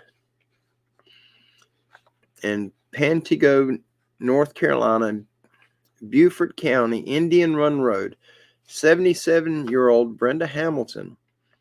She was taking an early sunrise walk on Indian Run Road with her dog, just a few miles from Pungo Christian Academy, where she had been a school teacher for several decades. She was attacked by an unknown animal and partially consumed alive. Neighbors find her in a water-filled ditch with a freshly killed rodent nearby. 2 days later, she dies of her injuries, and the case is closed. The school and community want answers, but authorities won't say what they think killed her. DNA testing shows canine. All dogs in the area were tested and released and cleared of any of Brenda's DNA on them. The community is left questioning if there is an unknown predator in the area and if it's safe for kids to play or adults to walk. And why haven't authorities warned of anything about it? Dogman is written all over this one. February 2020 in Emelina, Kentucky, Knott County. 13-year-old Corey Godsey, last seen in a friend's backyard, was pulled 300 to 400 feet up a steep wooded hillside and torn apart. Unknown animal attack blamed. Neighbors warned to be alert of unknown predator. His body was found near a mine. Let me make sure. Okay. And this, which one is this one? All right, this is the lady that was found in the ditch. Trying to get it straight. There we go.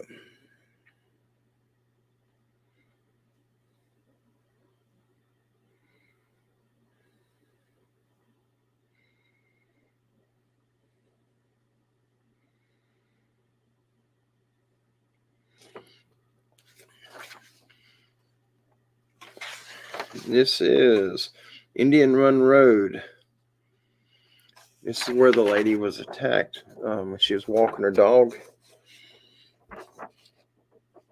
Trying to get it up, you can see it. Kind of hard to do.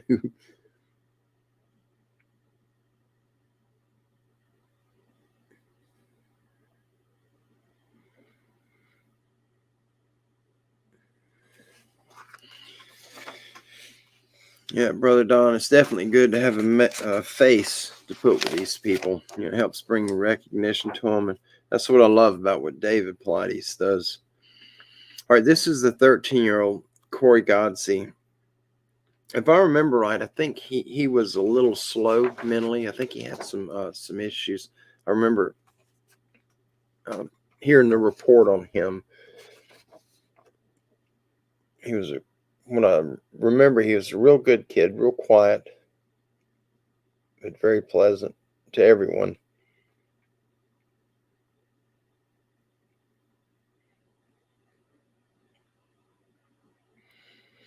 You know, what gets me, and it's just the way that I see things, all the people that get attacked by stuff, supposedly attacked, a lot of these creatures, my beliefs are that they're demonic. They're from the demonic side. All the people that get attacked, 99% of them are good people. You don't see attacks of, these vicious biker gangs or drug cartels. You don't hear much of that. Or, convicts that broke out of jail or drunks that are always in trouble and the felons. You never hear of them being attacked. It's always these good people. Is it that they're covering up when the bad ones are attacked, or they just don't care and they don't share it? I don't know. It just seems awful odd to me. All right.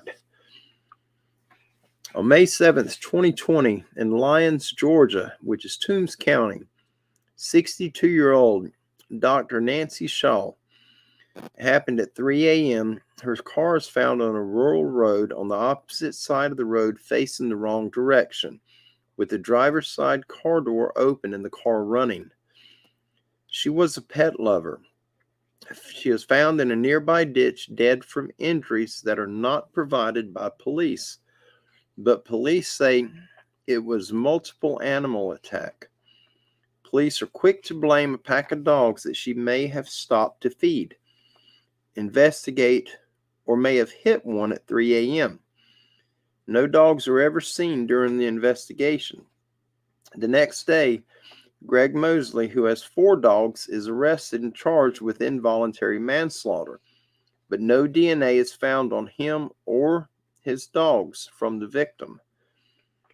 His case doesn't go to trial, and he has not been seen since or been seen on social media like Facebook. I wonder what happened to him. June 9th, 2020, Chasewood, Nova Scotia, Canada. Middle Musquodoboit Valley. 38-year-old Megan Milner found by a jogger in a ditch with extensive injuries. Her pit bull is blamed. A neighbor chases the pit bull down and runs over him an hour later.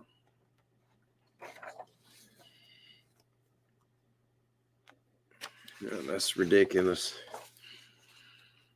Here's Dr. Nancy Shaw.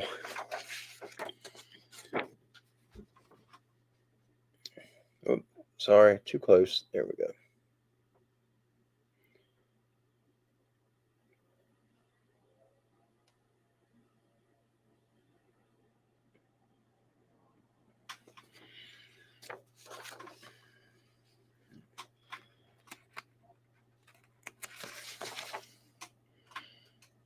And this is 38-year-old Megan Milner.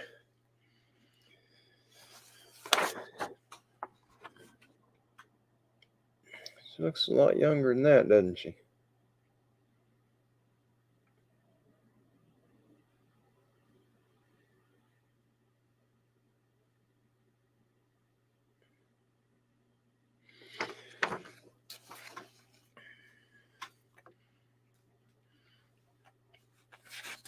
August 13th, 2020, Pocahontas, Virginia, Tazewell County, 42-year-old Tony Yop.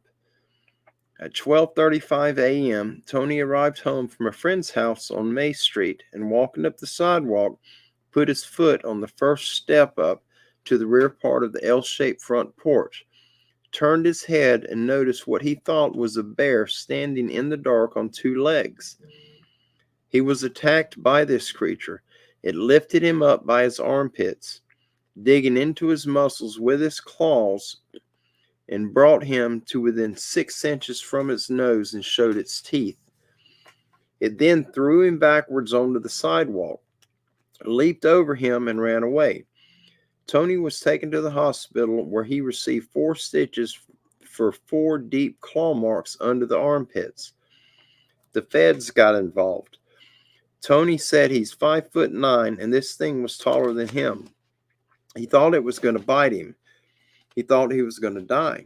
The Federal Forest Service gets involved and says the head was as big as a laundry basket and 250 pounds. Yacht believes the creature weighed more than 250 pounds and it was waiting on him to ambush him. It was no chance encounter, Tony says. It screamed in his face before throwing him backwards onto the sidewalk. The neighborhood dogs have been attacked recently, and people in the town are warned to keep their pets and kids inside at night. And a rogue black bear is blamed. That's ridiculous.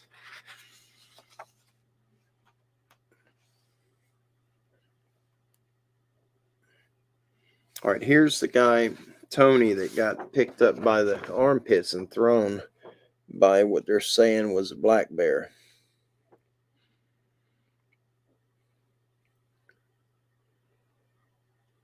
I didn't think a black bear could pick you up like that and throw you.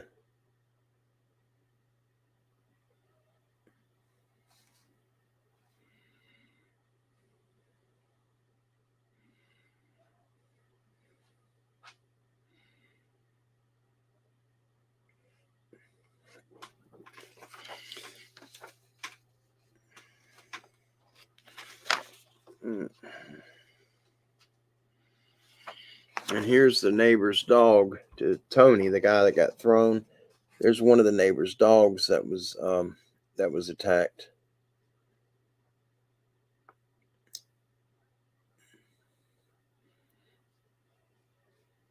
Well, he's got some bad wounds on his side. I just noticed it. That's a big old dog. All right, September 6, 2020, Davenport, Virginia, Buchanan County, 47-year-old Myra Gertrude Ramey. At 2 to 4:30 a.m., her and her boyfriend were on a rural Indian Creek road where he let her out, and she was never seen again. Canine dogs picked up no scent. November 18th of 2020 in Bascom, Florida, Jackson County. In Jackson County on Kirkland Road. 65-year-old Donald Ducky Ray Allen Sr. After leaving a friend's house, he walked home in the dark, surrounded by farmland and woods. He was miles from his house. He was found mauled to death just off the rural sand road, Kirkland Road. Pack of wild dogs are blamed, and police set up traps and fly drones at night to locate the dogs, but nothing has been found. Yeah, that's not very far from where we're at here. Jackson County is just about 30 minutes down the road. All right, March 14th of 2021, Richlands, Virginia, Tazewell County. 36-year-old Richard Timothy Honecker reported missing on February 5th, 2022 on River Road. 2 hikers found his bone remains along with the bones of another unknown person in a culvert tunnel that had previously been searched. Something had returned the remains to both victims to this culvert tunnel after the initial search. Death was unknown. That's a bit scary.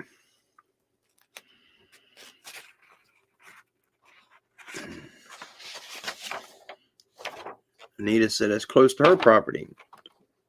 Yeah, it's very close to you, actually. And this is the Myra Gertrude Ramey.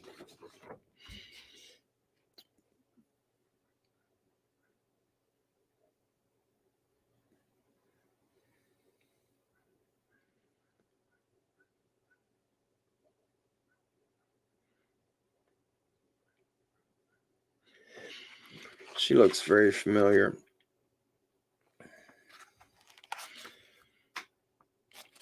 This one,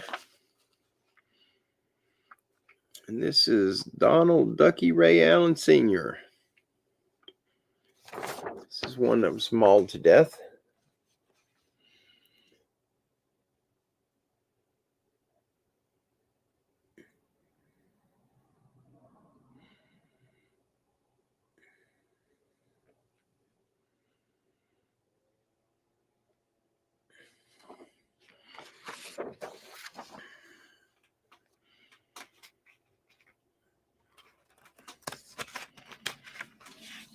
Yeah, Bascom's not far at all. And this is Ducky right here with his grandbabies.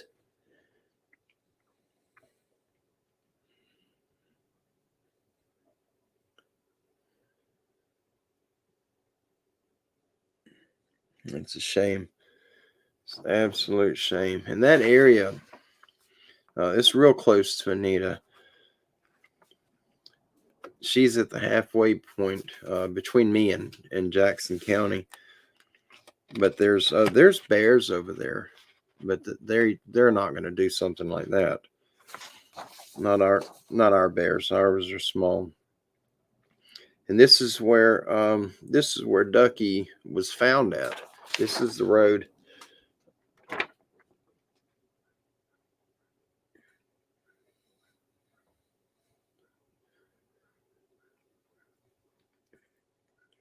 Most of the roads around here, from here to the other side of Bascom, are like that. Most of the dirt roads. They'll have several homes on them, but they're usually on like 5-acre or larger lots. And this is Richard Honecker. This is one they found his bone remains.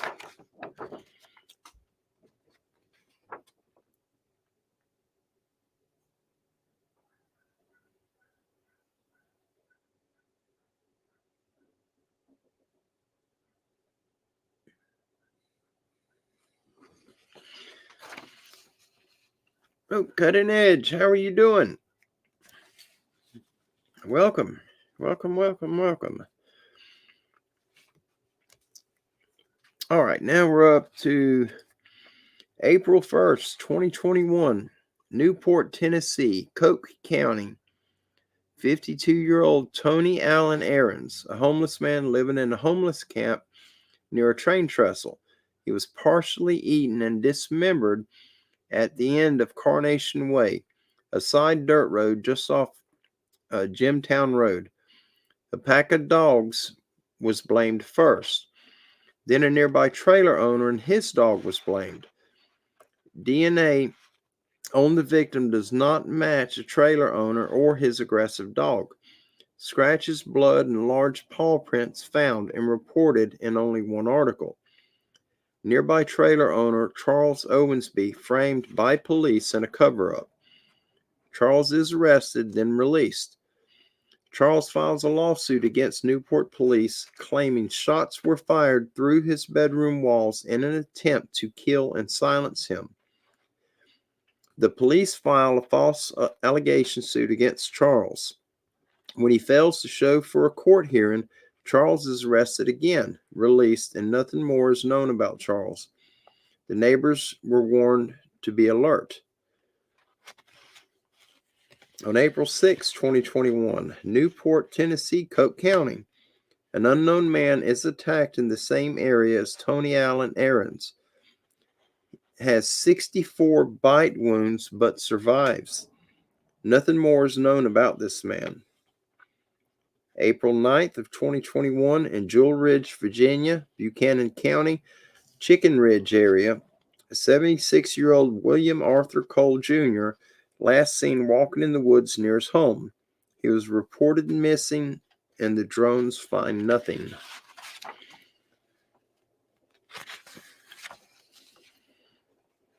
This is Tony Allen Aarons. This is the guy that was dismembered and partially eaten.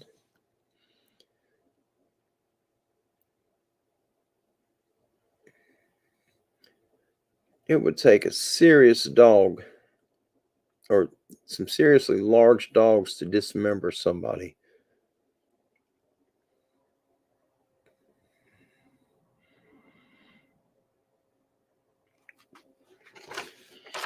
I used to raise bulldogs. We had a bunch of bulldogs at one time, and 5 of the largest bulldogs you could get your hands on could not dismember somebody like that. They could remove a finger and they can remove a hand if they chew on it long enough, but they're not going to pull you apart. When the fight stops, they usually stop. All right, this is William Arthur Cole. This is the man that went missing in the woods.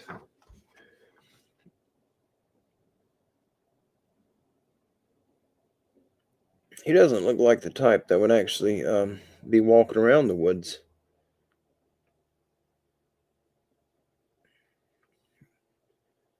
But he went somewhere. And David Pilates, he's mentioned the possibility of portals. There's a lot of people that research them, a lot of evidence that they collected, and there's scientific proof now that they exist. And it's kind of scary to think what happens if you step into one of them. Where do you go? Obviously, you don't come back. Not many do. All right, June 12th, 2021, Thurmont, Minnesota, Frederick County, Catoctin Mountain Park, just 2 miles from Presidential Camp David. 21-year-old Joanna Michelle Amaya, also known as Dr. Reyes, hikers were off the main trail on a secondary trail and spotted a foot and called police. Her partial dismembered remains were found close by. She was missing a hand and foot. She was wearing a jogging suit and jogging shoes. A handbag and El Salvador keychain were found. The FBI got involved since this area was so close to Camp David. It's within 2 miles. It's estimated the remains were there at least a month. No determination of death could be determined, and the FBI asked for any tips from the public. She had not talked to family since the fall of 2020, and there were no cars. There was no cars of hers found in the parking lot. June 27th, 2021, Cadiz, Kentucky, Trigg County, Lake Barkley, north of US 68 and 80, Barkley Lake Bridge in Kentucky. Kentucky State Police discover partial human remains in Lake Barkley. Identity is unknown, and detectives asked for any info. Victim was wearing Nike shoes, Hanes thermal pants, Hanes jeans with a belt. It's not a whole lot to go on. At least they're trying to get some info on them.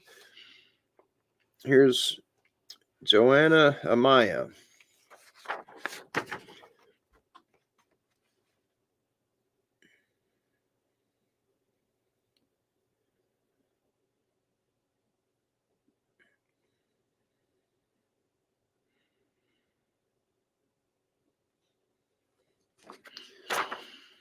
Oh, hey, Sandra. Oh, Rhonda's here too. Awesome. Awesome. Let's see. What is this one? All right. This is partial human remains of the unknown person. Okay, it's not, doesn't appear to be graphic. Hopefully I'm seeing it right. That would be the, I guess, what was left of that person.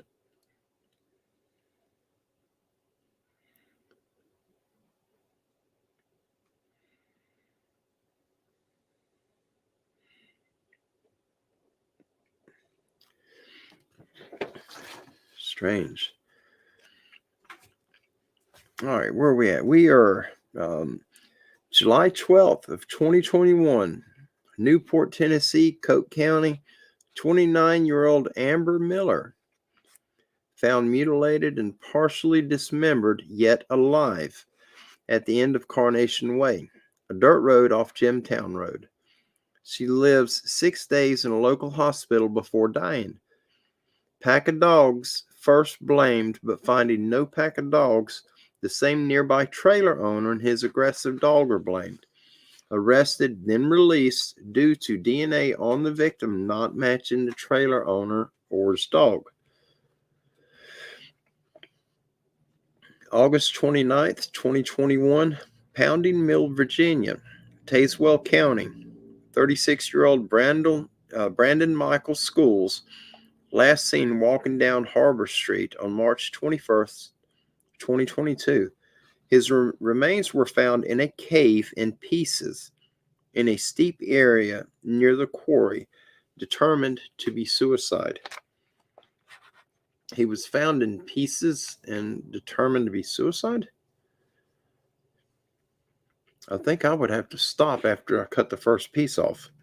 That does not make sense. I'm not making a joke of it. It just does not make sense. He was in pieces, but they said it was suicide. October 2021, Kiefer, Oklahoma, Creek County.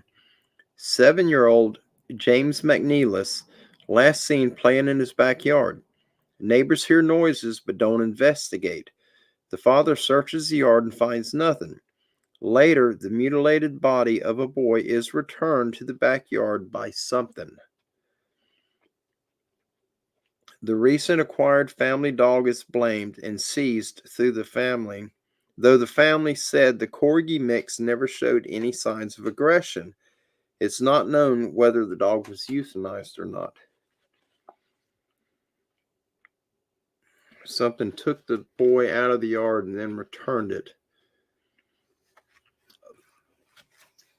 Oh, Bits and Bob and Ghost is here. Awesome. Welcome, guys. Welcome, welcome, welcome. All right, here's Amber Miller. God, she looks familiar. She just has that familiar face.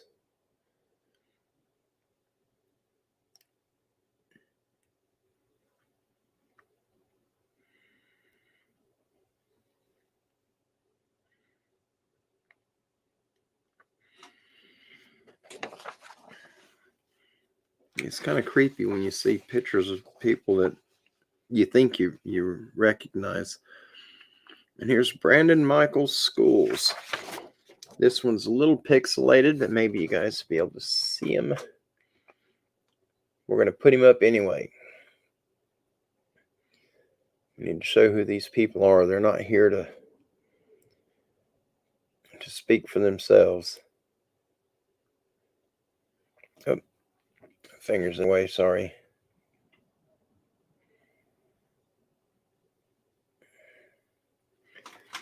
Looks like he almost has a military look to him. And here's the little boy that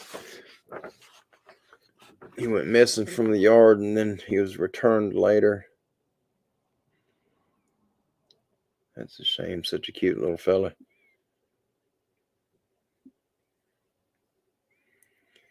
I don't think a corgi could drag somebody off and bring them back. I don't believe.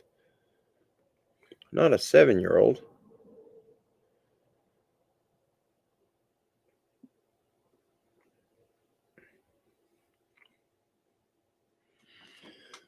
That's horrible. And this is little 7-year-old, little James. This is his house. Well, that's a big yard. I seriously doubt a little corgi would have drug him out of that yard and then brought him back.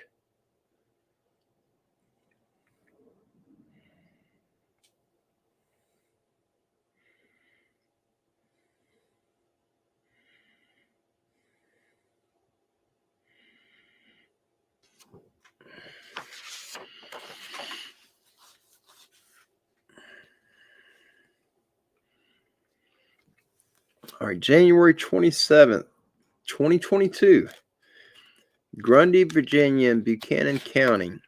36-year-old Jonathan Kelly was missing. Remains found on February 20th, 2022 by a family member in a shallow creek in a wooded area between Compton Mountain Road and Slate Creek Road. The family said he had talked of suicide. March 2nd, 2022, in Raven, Virginia, Tazewell County, 41-year-old Rebecca Lynn Stacy missing. On March 5th, 2022, her body was found on the banks of the Clinch River, torn up with bite marks. It was reported the body had been there for 2 or 3 days. She and another jailed woman had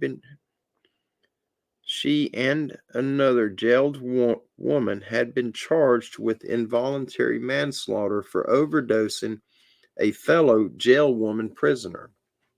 I thought I was misreading that. Sorry.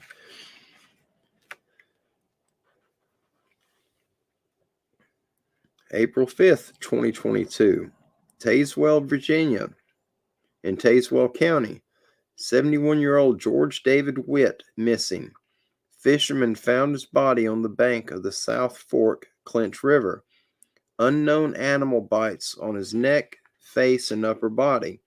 Defensive wounds present.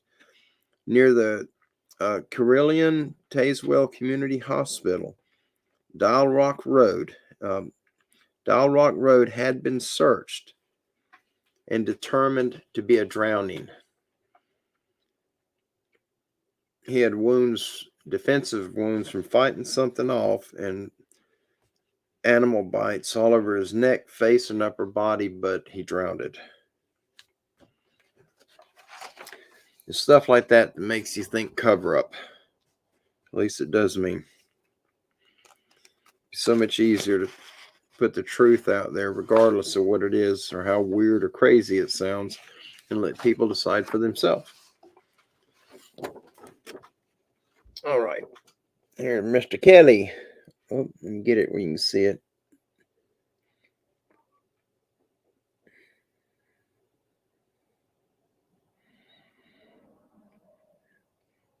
He looks like a guy, a YouTuber. I don't remember the channel. It was one of the tech channels. I was looking up some information, trying to figure out how to fix my microphone when it was making all that buzzing, clicking noises. And one of the channels that I watched, the guy looks just like him. All right, here's Rebecca Lynn Stacy. This is the one that her body was found torn up on the bank of the river. She was accused of manslaughter for overdosing her roommate in jail, her cellmate.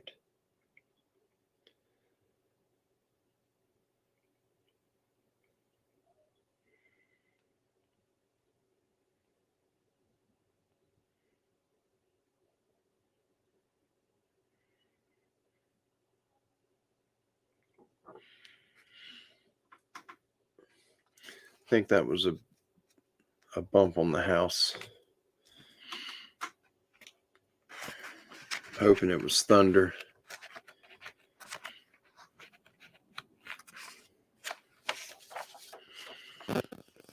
Here's George David Witt, Tazewell, Virginia, 71-year-old. This is the one that had the bites on his neck, face, and upper body, and defensive wounds, but yet he drowned. That was this fella right here.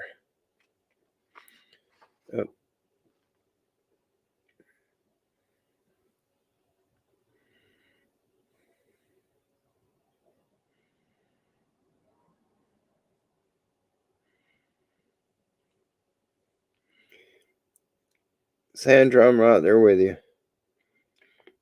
I'm terrified of the woods at night also. Right there with you on it. And prayers to all their families for certain. Every one of them.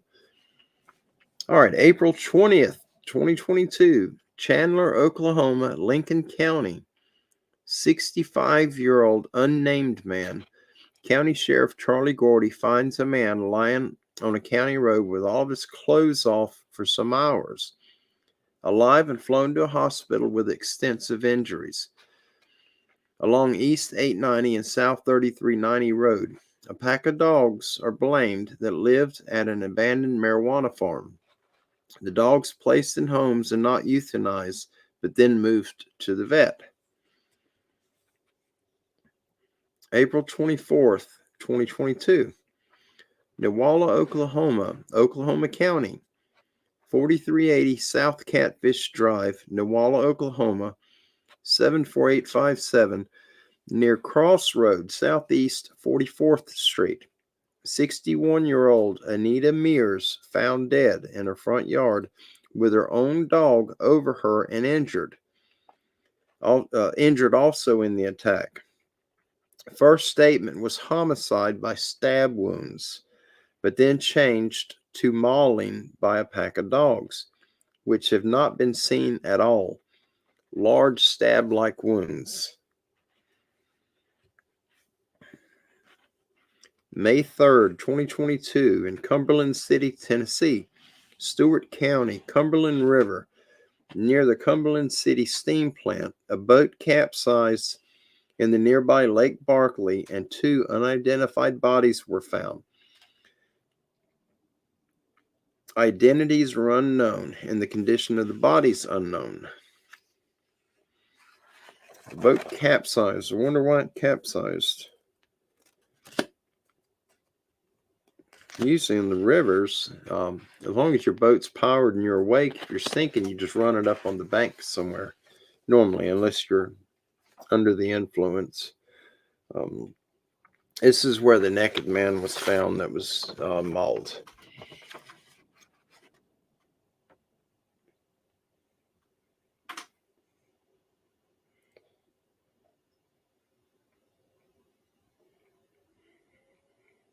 Near an abandoned marijuana farm.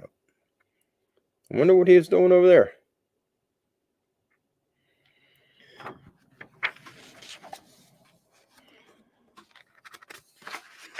And this is, here's Anita Mears. This is the one that was found in her front yard. She was deceased and her dog was laid on top of her and the dog was mangled. And there she is.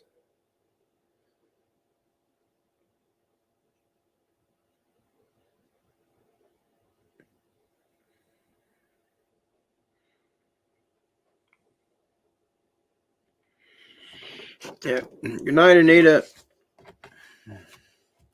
I certainly will. It's good to see you. Thank you for hanging out with us. And I will definitely see you sometime soon.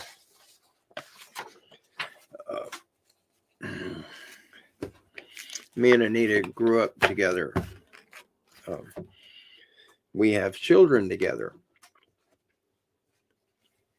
She is one of my best friends. She is my ex-wife, but we are very close, and her and Kim are very close. In case you're all wondering, Anita is my daughter, Makaira. That's her mother. Good people. Usually, we see them at Christmas time, Thanksgiving. They come by. I don't know. Oh, here we go. All right. We went through a lot tonight. We're over 2 hours, almost 2.5 hours. Thank you all for for jumping over and hanging out with me tonight. What a blast. I'm glad we went through these. It was a lot, but I'm very behind. I haven't done much lately. I've been trying to put some videos up here and there. I get a little bit of time, and I'm sorry I'm doing them out on the tractor, but what I do is I bring the articles with me, and then when I get overheated, I'll stop the machine somewhere that feels somewhat safe, and then I'll film the articles real quick, and then I go back to work. And then when I get home, I'll put them together and upload them. But that's the reason I've been doing them on the tractor. If you're curious and wondering why, it wasn't because I prefer to do them that way, because I don't. I'd rather be in the woods somewhere by the creek. But it's just the time frame. Trying to get work done without having to leave to go do the articles and then lose working time. But we have more coming. Brother Don is taking care of us and keeping us provided with these amazing articles, and he's putting in a tremendous amount of time and effort into doing this and making it happen. And I sure am grateful to him. We love Brother Don. What an awesome man. But I'm going to stop by whenever I get down to see Makaira. I'm going to stop by and visit with Brother Don for a while also. I can see him in the flesh. That would be an awesome day. And it's coming up. I'll be doing that sometime soon.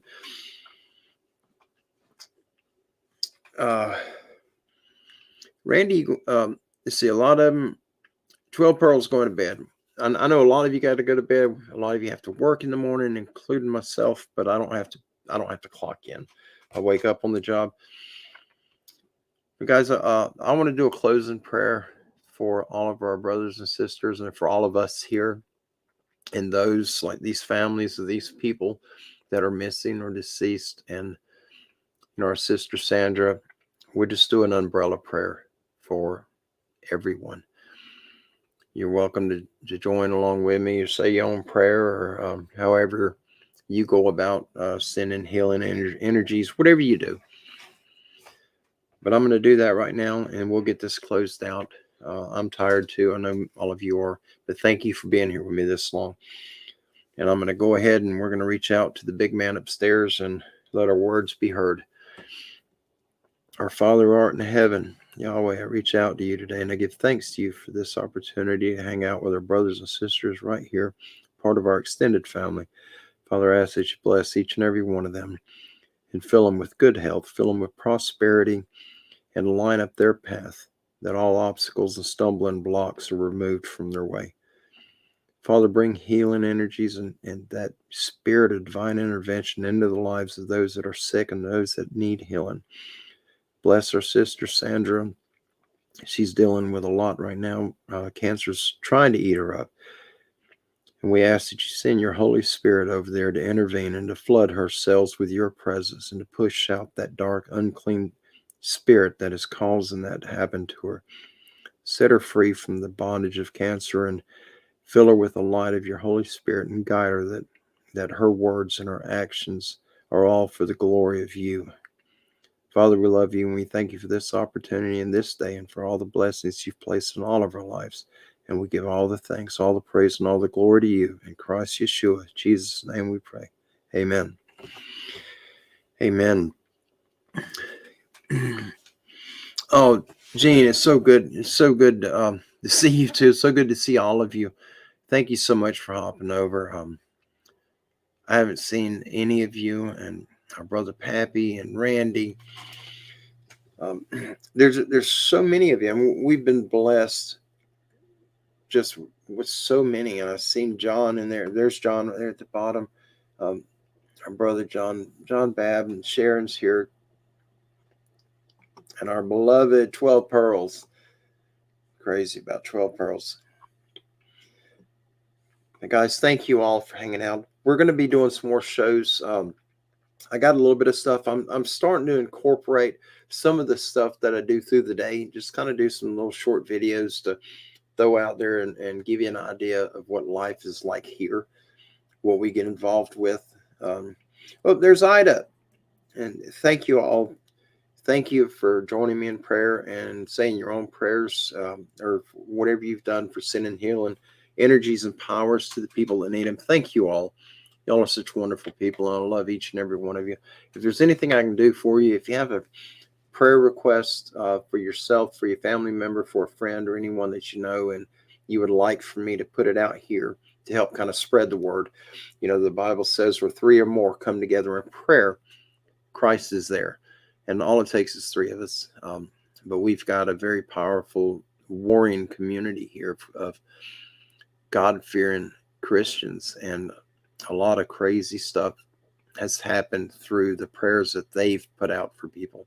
So if anything happens, y'all need prayers, please send me an email. It's Standing Goats Rescue. It's right at the bottom of the screen, right. Where's it at? Backwards, right there. Standing Goats Rescue at yahoo.com. It may take me a day or two to get to it, but I absolutely will. But y'all have an absolutely wonderful evening. God bless each and every one of you.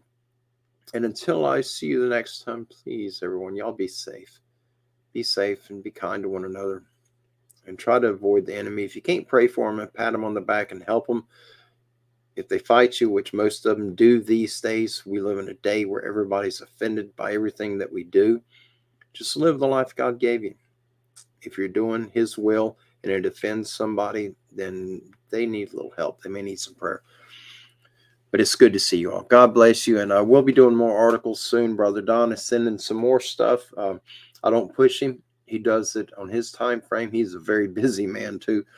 But as soon as we get that stuff up, we will be putting that out. Also, I just seen what Harold put up there. Where'd it go? I'll throw that up right quick. And that was, I don't know, is it Amber Miller or Anita? Amber Miller. Yeah. Her father was on the police force in Newport, Tennessee, and supposedly she was addicted to doing too many drugs. Everything is pointed to drugs. You get mauled by an animal, or you vanish, you get torn in pieces. It's drugs or suicide. And the guy was dismembered, but it was suicide. I wonder if he cut his own hands off first and then he shot himself. I mean, I'm not making light of it, but it's some of what they're claiming is happening to these people is it's insane. You have to have a hideous mindset to place some of them statements out for the public. And I'm not in agreement with it. But thank you all. Thank you all for being here. I'm fixing to go to bed. I love you all. Y'all be blessed in all you do. And I will be seeing you very soon, possibly tomorrow. Y'all have a good evening. Bye-bye.